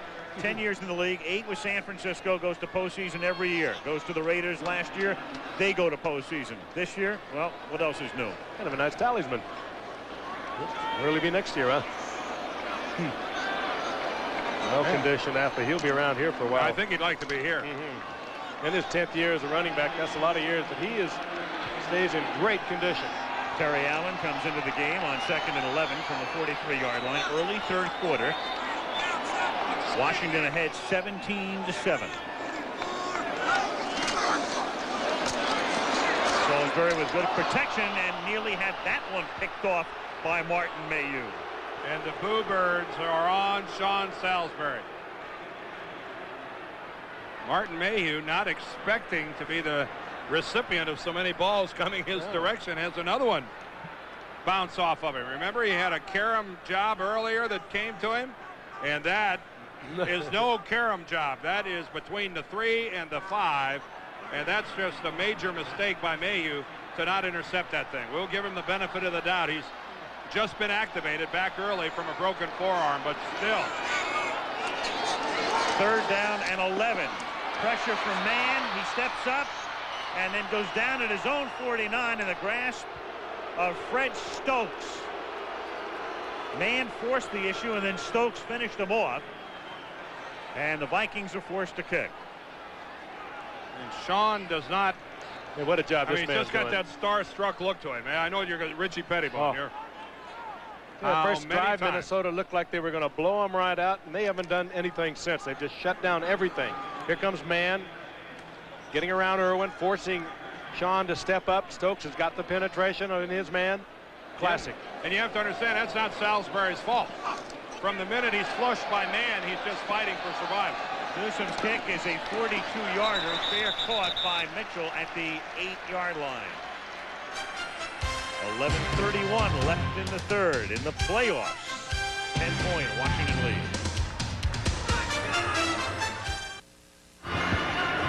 I guess all is well with the world when bowling is back on ABC. We've had it for so many years. Chris Schenkel and the gang on hand for the AC Delco Classic next Saturday. Also, you'll see the Durasoft Colors World Challenge of Champions. And then on Sunday, the first tour event of the golf season. You've got the regular stars and the senior tour guys having at it in the Infinity Tournament of Champions next Sunday. Toss a log on the fire and watch some guys playing golf. That's a great way to spend a winter weekend. Washington from the 8-yard line. Ernest Biner takes it to the 10. That's a pickup of 2. It'll be 2nd down and 8 with 11:20 remaining in the 3rd quarter. 17-7. Washington, and Jim Lachey is back in. He's suffering from some bad ribs and had them attended to at halftime. And he's able to continue to play. And there's a good look at Jack Del Rio, who we saw limp off with the bad ankle.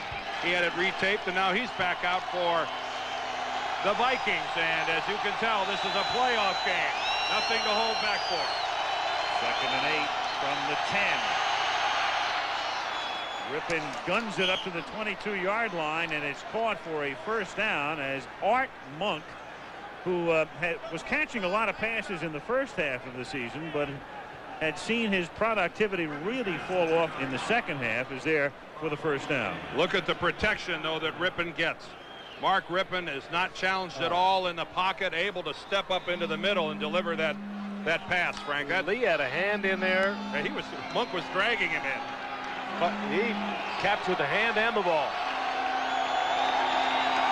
At the 22-yard line.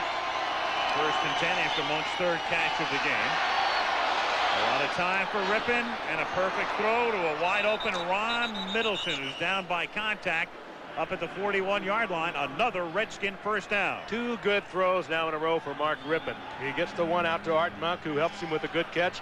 And that time, a good read by Middleton, who got himself into the zone. He pulled up, and Rippon read right with him the zone. He comes off one receiver, looks back. Middleton is set up in there, and Rippon fires it in. Such a perfect illustration, though, of the Redskin passing philosophy. Only a 2-receiver pattern downfield. Everyone else stays in to protect the quarterback. It's a different philosophy from a lot of teams where they put the quarterback at risk by sending 5 people into the pattern. And from the 40-yard line, here comes Dolman, and he is sacked at the 30. That's the end of the play. The ball is loose. The play is over at the 30-yard line. Yeah, Dolman just ripped the ball out of there after the play was over, but nobody touched Dolman. The Vikings like to do this once in a while. They do a little deal up front. You make a mistake on it, and Dolman with that unbelievable speed is all over your quarterback before he can set up. See him come inside, beating Lachey to the inside. Lachey just overcommits to the outside. He took too big of a step with that left foot to the outside, and he guessed wrong. He guessed Dolman was going upfield. Dolman knifed to the inside, and Lachey was dead wrong. 2nd and 20. And Rippon somehow is able to gun it in to Gary Clark. Perfect. Up at the 42-yard line for a gain of 11. It'll be 3rd down and 9. Anthony Parker, who is in there for the injured Audrey McMillan, makes the tackle. McMillan was shaken up on the earlier catch by Middleton. What a great effort by both Rippon and Clark. Was it a sales job? I don't know. He made it look awfully pretty. I think they tend to give Gary Clark the benefit of the doubt because he's done it so many times. Does he hold on, control it? Well, no, he doesn't. But I mean, this is Gary Clark. He's going to get the call, and he gets it. 3rd down and 9 at the 42-yard line. He drops it off to Clark, and Gary tried to make an inside move on Lee and slips down at the 47, and that'll create a punt. And I think all Viking fans say there's justice. He didn't catch the last one, so it's fitting that he falls down on 3rd down because that was not a catch. The competitive nature of Gary Clark, too. I mean, let's take a look again. This is going back to the play just before he has to control the ball. He obviously didn't, and certainly obvious in slow motion. A little difficult at top speed, but you get the nature of Gary Clark. He is a competitor. He wants to play the football game. He wants to be in on every play, and I'm sure that was the result of what we saw as he left the field at halftime, jawing, and everybody would listen. Goodburn to kick. Line of scrimmage is the 48. And it's a very short kick that's fair caught up at the 23 by Parker. 29-yard boot. 7:36 remaining in the 3rd. Still 17-7 Redskins. It's a hurting bunch of guys playing on hard over there and a lot of guts. 1st down Minnesota from the 24-yard line as Allen moves out to the 27-yard line. That's a pickup of 3. 2nd and 7. Shane Collins in on the tackle, and the Vikings are going to need some productivity from Salisbury. Down by 10. Sean is 1 of his last 7, and in the game 5 of 14 to 88 yards and 2 picks. Last week 20 of 33 and 290 yards against Green Bay. What a difference. 2nd and 7, and that's incomplete. Intended for Carter, who's covered by Mayhew. The crowd booing, thinking that Mayhew got there early. It looked like a pretty well-timed play by the Redskin cornerback, who's having to do a lot today. Fill in for Darrell Green on the heels of returning from a broken forearm of his own. I think he'll offer no apology. 3rd and 7 from the 27-yard line. Everybody's covered, and so is Salisbury at the 21 by Fred Stokes, who gets his 2nd sack. Get it right on the head, Al. That's a coverage sack. Salisbury had plenty of time. His line gave him plenty of time to get the ball downfield, but good coverage by the Redskins secondary.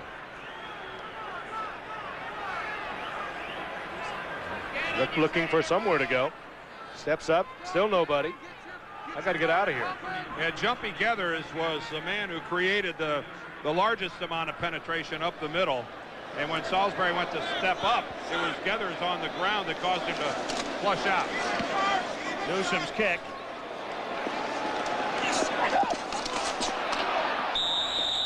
It's a 52-yard kick that bounces out of bounds at the 29-yard line. Washington with the ball again, and the lead, 17-7. For the Vikings is the man in the hat and the jacket, and that's Rich Gannon, who was their starter through much of the season. Now it's Salisbury. Dennis Green told us yesterday it's Sean all the way. Today, we'll see. first down at the 29-yard line for Washington. And Brian Mitchell starts with a 5-yard gain to the 34. As Dennis said, his philosophy is that, hey, I made the decision that this is my #1 guy. So I feel that he's the best man for this particular game. Number 2, he takes all the reps during practice. So he's the most qualified to play. And he just doesn't believe in pulling in substitutions. And there's a good example. Gannon has never been a substitute in his career. But this is a playoff game.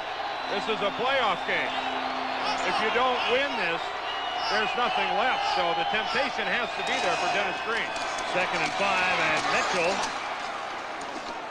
fights his way up to the 40-yard line. Big day for Brian Mitchell. Mike Merriweather makes the tackle. Again, if you don't follow the Redskins that closely, Ernest Biner's their key guy. Ricky Irvins is their number 2 guy, but Irvins is hurt today, so Brian Mitchell's had to fill a big role today, and he has filled it brilliantly as you look at Ricky Irvins. He just battled for another first down.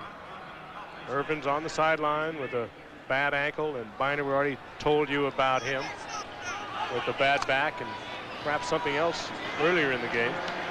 Told you McMillan came out, the cornerback, the right corner for Minnesota, bicep injury. He's questionable as to his return, and Parker spells him. And Parker locked up right now one-on-one with Monk as Mitchell somehow finds room up to the 45-yard line, gain of 5. Carlos Jenkins makes the tackle, and we have less than 5 minutes to play in the 3rd quarter. Vikings, you get the feeling they need a big play at this point. They need a turnover, a fumble, somebody to knock the ball out of there, somebody to scoop it up, do something big for them. The Redskins are taking total control of this game. They right now are owning the line of scrimmage. And Tony Dungy knows that, the defensive coordinator of Minnesota, very well. They need a big play. 2nd and 5 from the 45-yard line. And there is Mitchell getting to midfield, and if the nose of the ball is on the 50-yard line, he's got a first down. And he does. You mentioned the line of scrimmage, Frank, and that's what we're seeing. Of course, how many times have we seen it over the career of Joe Gibbs and this Redskin offensive line? The longer the game goes on, their physical prowess begins to assert itself. And this last play is a classic look at it. Look at the surge on the left side. Brian Mitchell, not a power back, is not contested until he's 4 yards downfield. 1st and 10 at the 50. 17-7 Washington.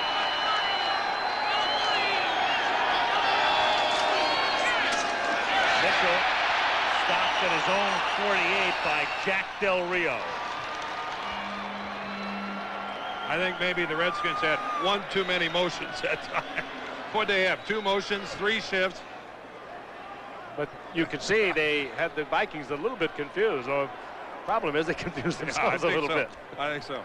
Jack Del Rio, what a Plan B player he has been. From Dallas, originally drafted as an All-American out of USC to New Orleans, went to Kansas City. Dallas put him on Plan B, probably because they thought he'd stay there.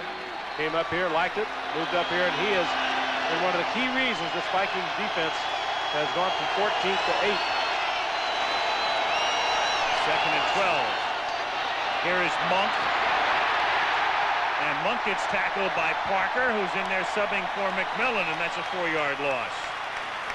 When a wide receiver is playing running back, which Monk had to do there, their instincts aren't as good as a regular running back. And Art should have cut back to the inside, utilizing his blocker.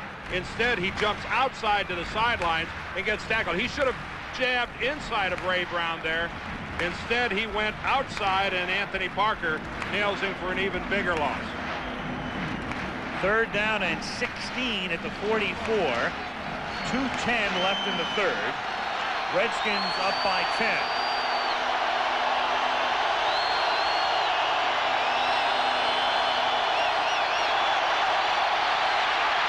Dolman can't sack Rippon, who then finds Clark at the 26 for a big first down.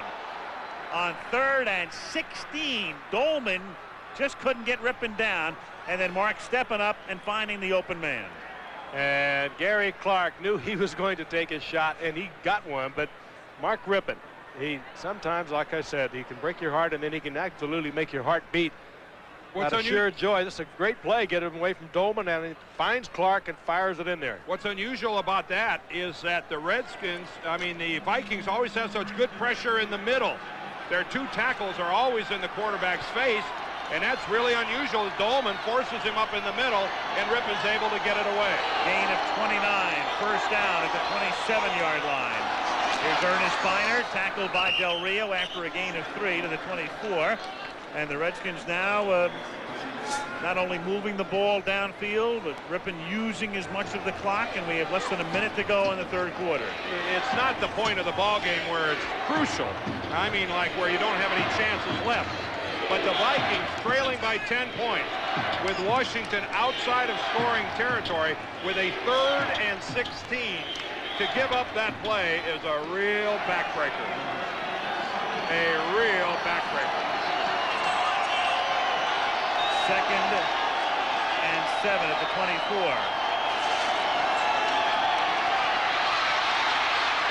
Oh, and Rippon nearly had it picked off at the 19-yard line by Henry Thomas. Well, he nearly knocked Thomas down with it.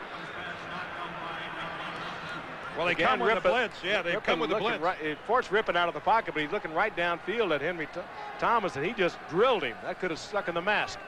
How do you think he's ever going to get that through there? Thomas is there. Del Rio is there. And maybe he accomplished what he wanted to do. Hit him so hard he couldn't hold on to them.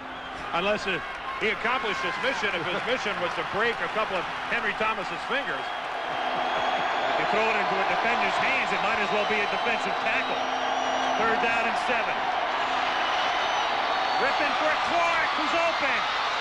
Touchdown. And a great read with Rippon and Clark. Picked up the single coverage on the blitz. The Vikings ordinarily sitting in that zone. Rippon read it. Clark read it. And let's see him on the sidelines. Eric Everett didn't read it. Watch this. There it is. He was jawing all over him as he left the field at halftime. And what a combination.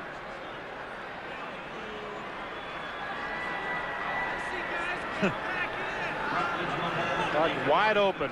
Back of the end zone. Lohmiller for the point after. So they had a 3rd and 16 to the Redskins. They converted that. Rippon finds Clark in the end zone, and we've got 17 seconds left in the third, and the Redskins trying to win a trip to Candlestick. Some pride.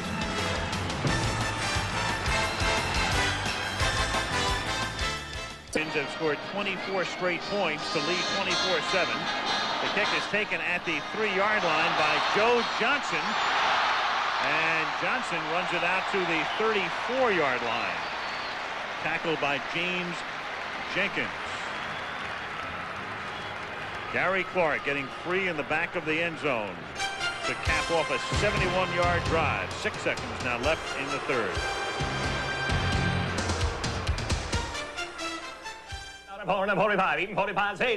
Off the bat, but then the second quarter dominated by the Redskins, and the third quarter totally dominated by the Redskins. And you look at the touchdown pass to Gary Clark, but as strange as this sounds, the one to Clark before that on the 3rd and 16 was even bigger. 1st and 10 Minnesota at the 33, waning seconds of the third quarter. And Salisbury hits Anthony Carter. Nice catch.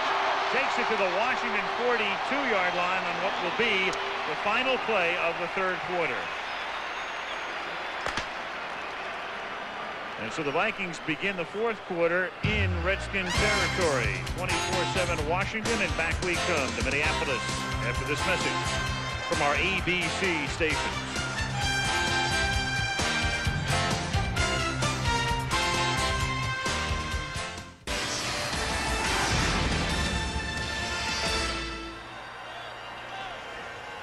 Start the fourth quarter, and quite clearly, gents, a very critical drive here from Minnesota down by 17. If we talk so much about the Washington offense, what about this defense? They've done a tremendous job shutting Minnesota down. That was the first catch for Anthony Carter. Steve Jordan, the tight end, has no catches. Salisbury on first down from the 42 nearly has that one picked off, intended for Anthony Carter.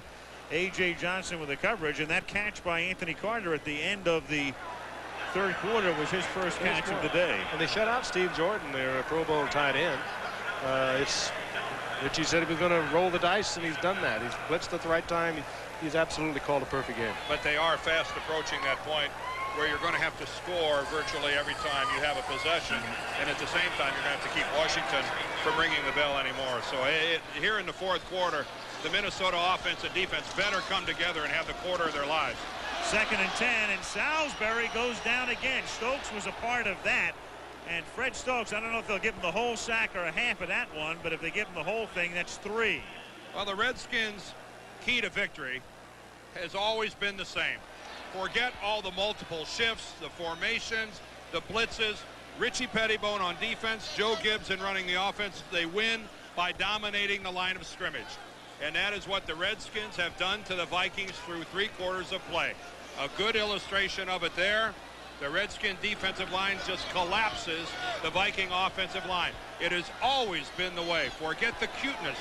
They win by physical domination up front. 3rd and 21.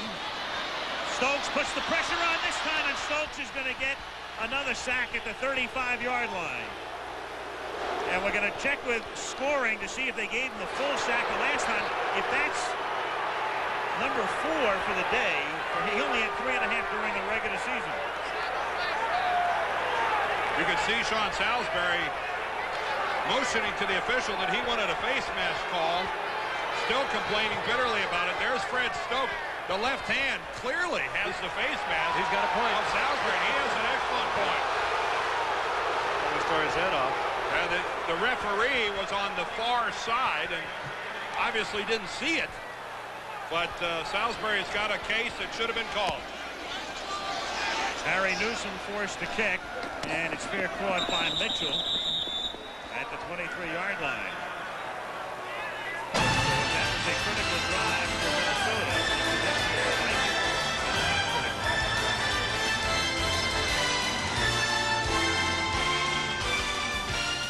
A TD on their first drive, but after that, boy, is that ugly. Talk about not being indicative of what was to follow. That opening drive was it. From the 24-yard line, here's Ernest Biner. And Biner takes it up to the 31-yard line. I mean, Ernest Biner, he is a guy who is so smart. Through the years, he's played extremely well in postseason. On that particular play, he's skirting the sideline, and not that the clock is that huge a factor right now, but why not stay in bounds? Unfortunately, it's that stupid fumble in the AFC Championship game 4 years ago that people remember about a man who, and we'll bring it up as we go through the fourth quarter, has been terrific in postseason play. Well, they missed by, what, 2 yards for the 3rd consecutive 1,000-yard season. Had any other Redskin done that? I don't believe so. And he's not a fumbler. And like we're looking at Vincey Glenn, who's doubled over there on the Vikings sideline after that last run by Biner. But let's be serious now. You're talking about a guy who has been excellent every year he's been in the NFL, and like he's the only running back in the NFL that's ever fumbled at a critical time. Forget that. You carry it, you're going to lose it. 2nd and 3 at the 31, and here's Ernest again, and Dolman stops him after a gain of 1 with Merriweather finishing him off. It'll be 3rd down and 2. Good play by Chris Dolman. Fights off the block of the tight end and gets upfield and makes the hit. It's just every first down now by the Redskins is just hammering away at the Vikings and just sapping them a little bit more. They have no mistakes left. And Finally makes it a first down. So frequently, the Vikings moving a little quickly on the snap.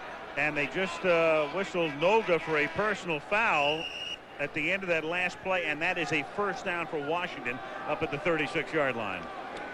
A mistake they don't have to give. 13:15 to play.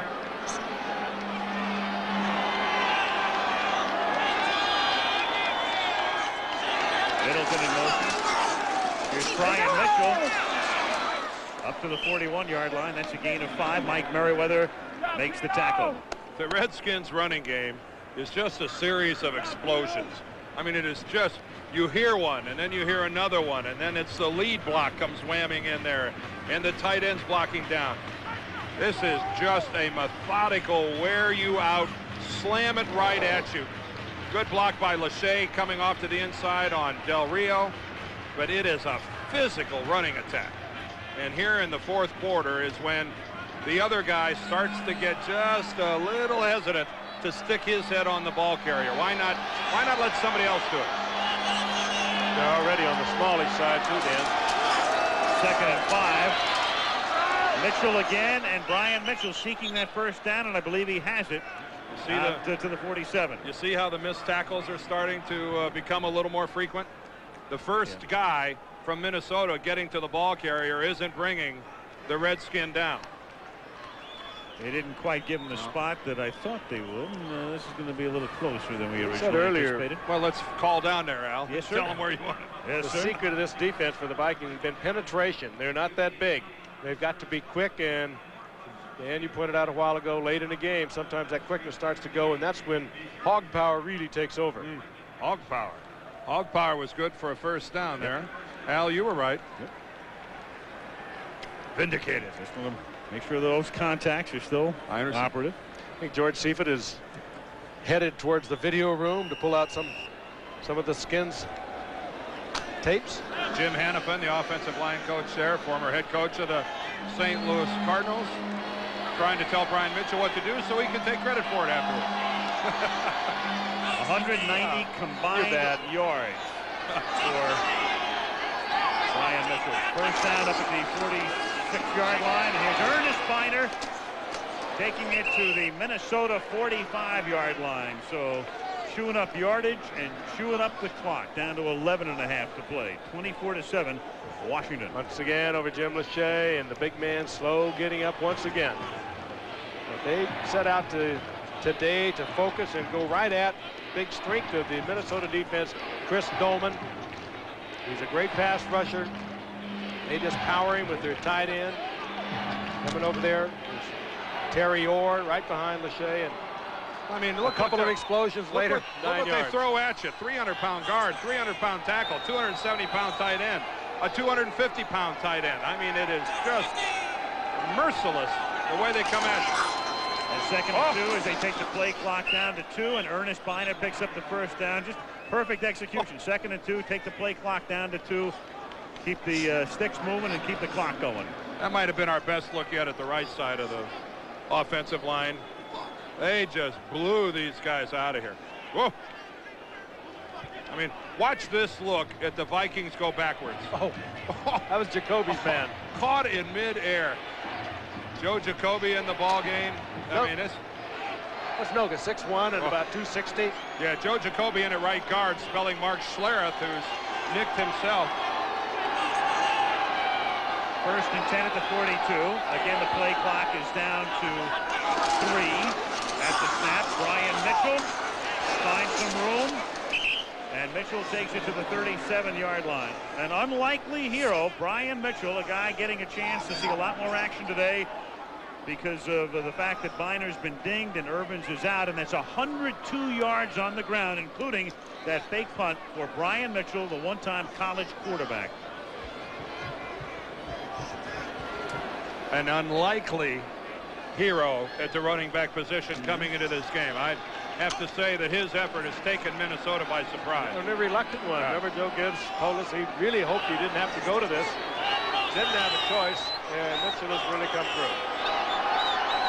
2nd and 5, and again, Rippon doing a beautiful job with the play clock. The snap this time is at 2.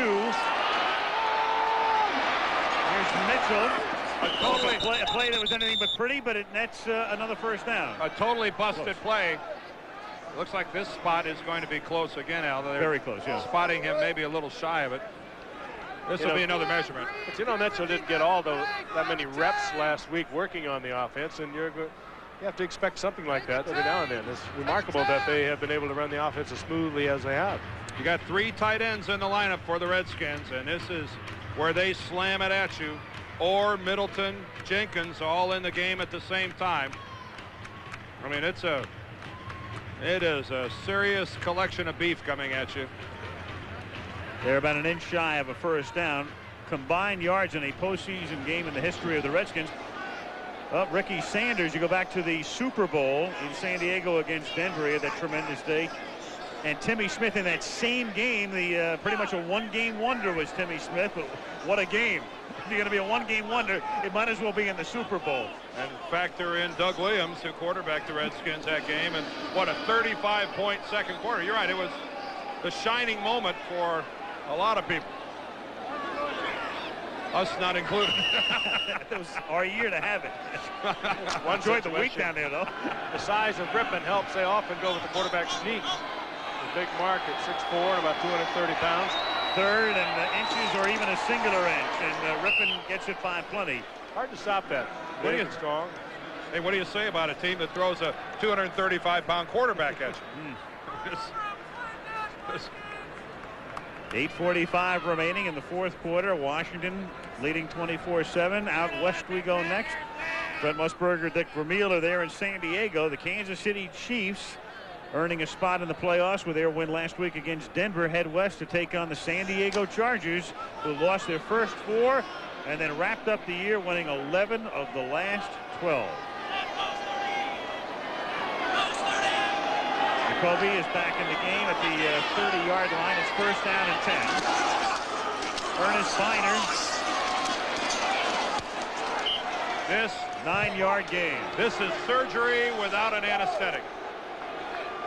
This for a very hushed and moaning crowd now. This is a brutal display of football by the Washington Redskins.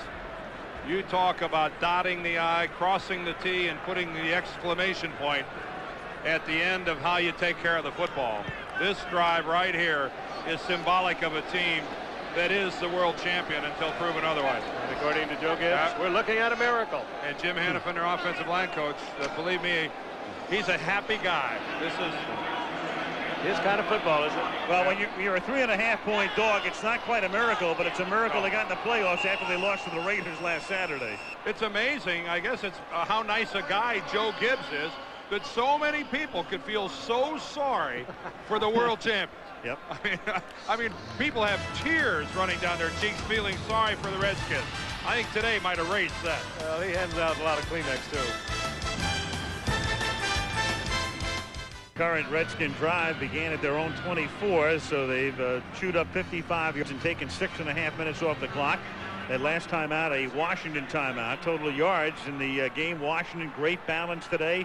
And Minnesota has been stymied since their opening drive. It is 2nd down and 1. And this is Biner picking up a first down, and that'll take another 45 seconds off the clock by the time they run the next play. It is such a wonderful feeling to be in that offensive huddle, Frank. You've been there before when you have another team on the run, when you have them on the heels, when you're just clicking off first down after first down. It's a great feeling. And particularly in a playoff situation, you know you're going to continue on. You weren't expected to. There's a wonderful camaraderie that comes back together again. Not that the Redskins have not had it. They've stuck together real well this year. But it'll start to motor form a little even stronger. Mitchell. Well, the Redskins are sending the Vikings some thank you note. They're in the playoffs because of Minnesota, right, and they've just knocked Minnesota right out of them. So what a fine job Dennis Green did here in his first year turning this team around. We talked about going from 14th defense to 8th overall, and offense they also made a tremendous turnaround.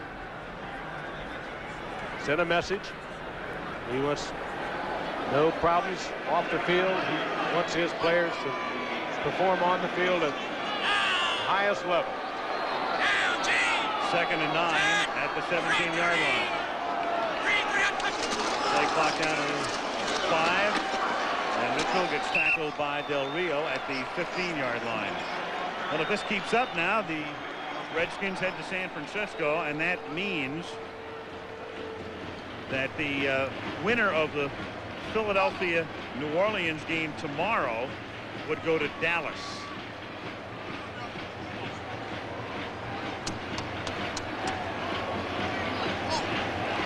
And we'll have an opportunity for a great postgame show. Check in on Kansas City and San Diego. And post, between, and pre. Put them all together and It spells Redskins football. This game just fast. 2.5 hours old right now.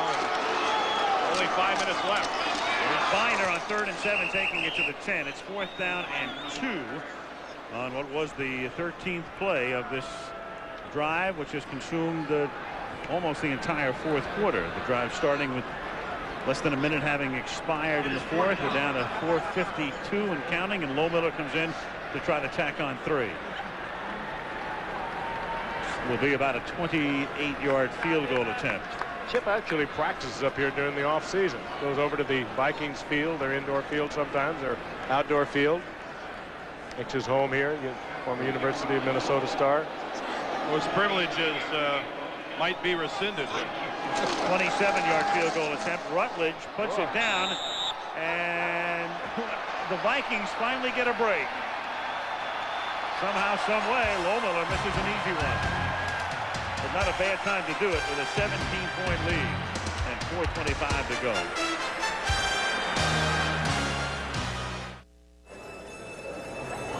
And they went to the wild card setup as we know it now, or a variation thereof. Only the Raiders in '80, when they beat Philadelphia, have won the Super Bowl. And the Redskins, of course, under Jack Kent Cooke and Charlie Casserly, and Jack already enjoying his victory drink, are trying to duplicate that feat. Crowd taking a little of the frustration out on their quarterback, Sean Salisbury. 2nd and 10.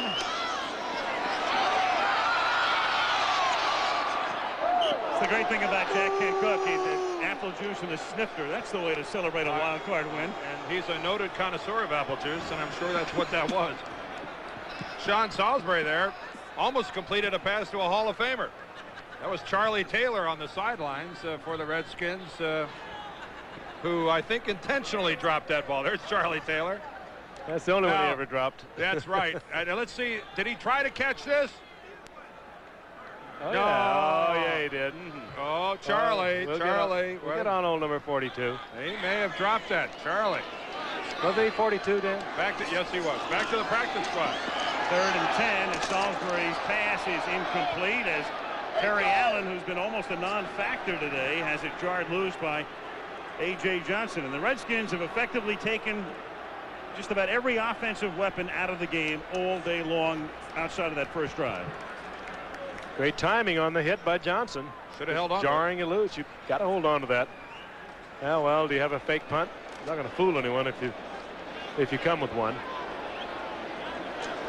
In this half, ooh, look at that, almost 5-1 for Washington in terms of time of possession. And yes, this is one time that stat is very reflective of what's happening.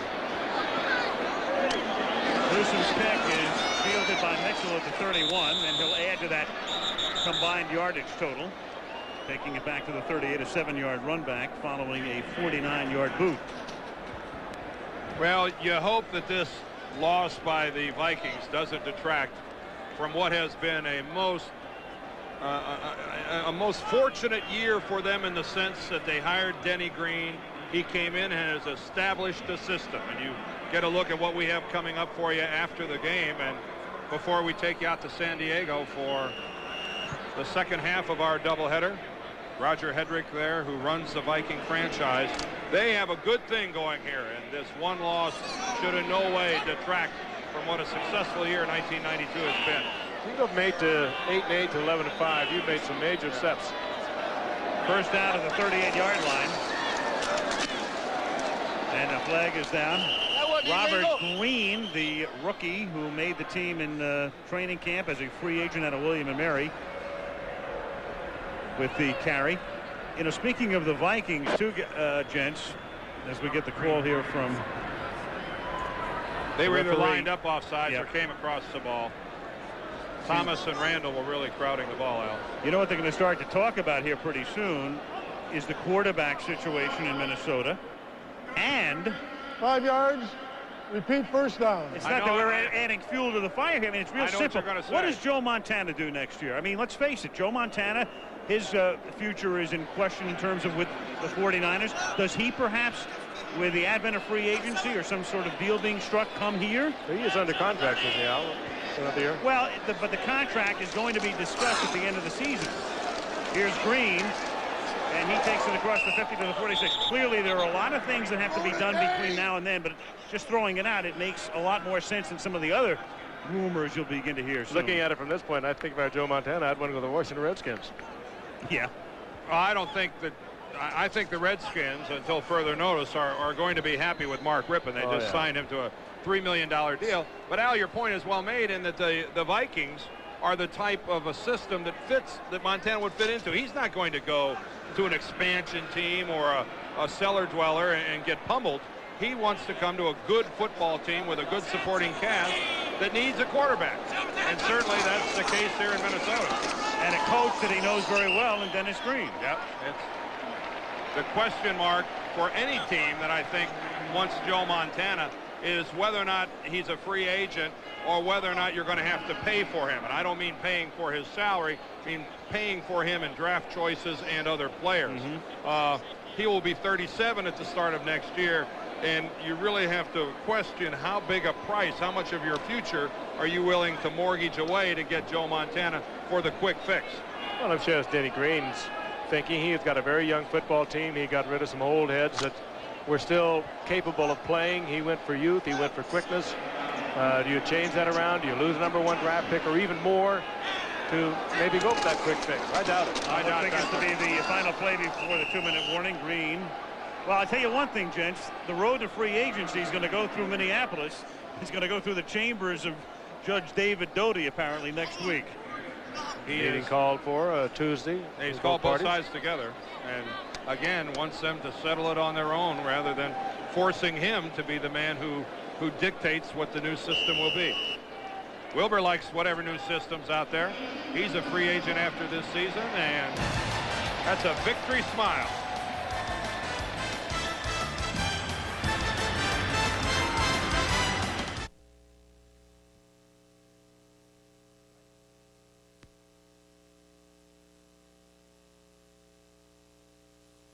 Vince Lombardi was 9-1 in postseason play. Of course, since Gibbs came into the league, and even with Chuck Noll coaching up until last year, these men have had a chance to coach in a lot more games than a Lombardi would have during his era with the expanded playoff format. But 16-4 is remarkable, and that's one of the few things the Redskins have done wrong here in the second half on a botched handoff.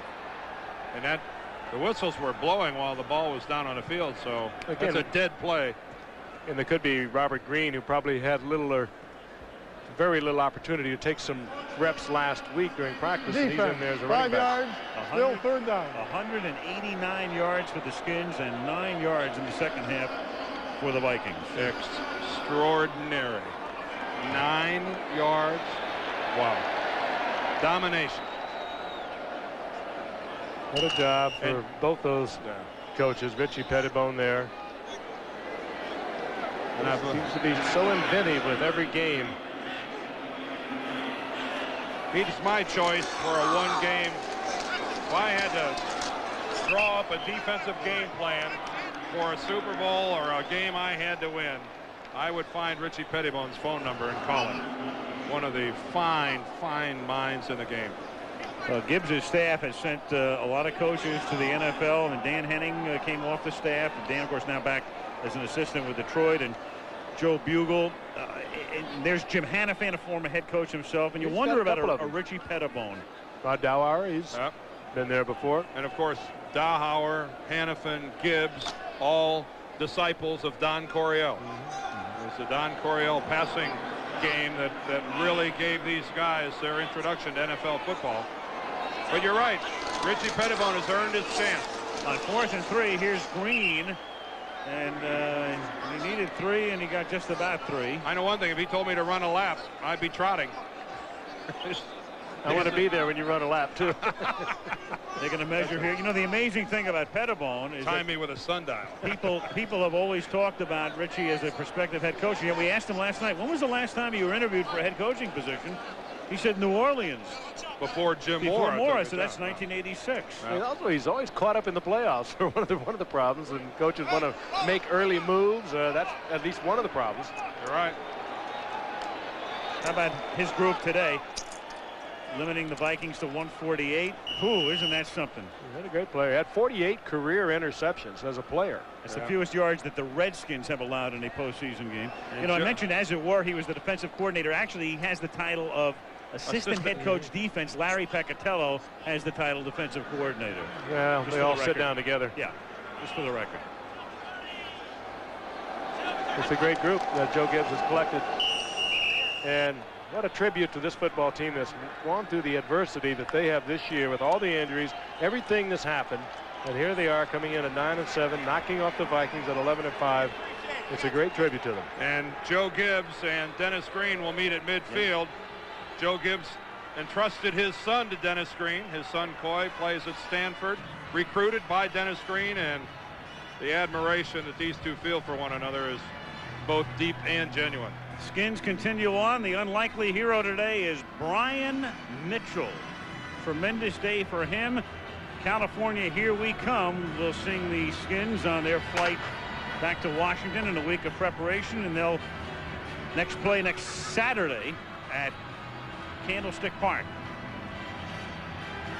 And as the Redskin offensive line gets healthier and healthier, we see the byproduct of that, their ability to control the line of scrimmage. It was the difference in today's ball game, and that's a warning to the 49ers.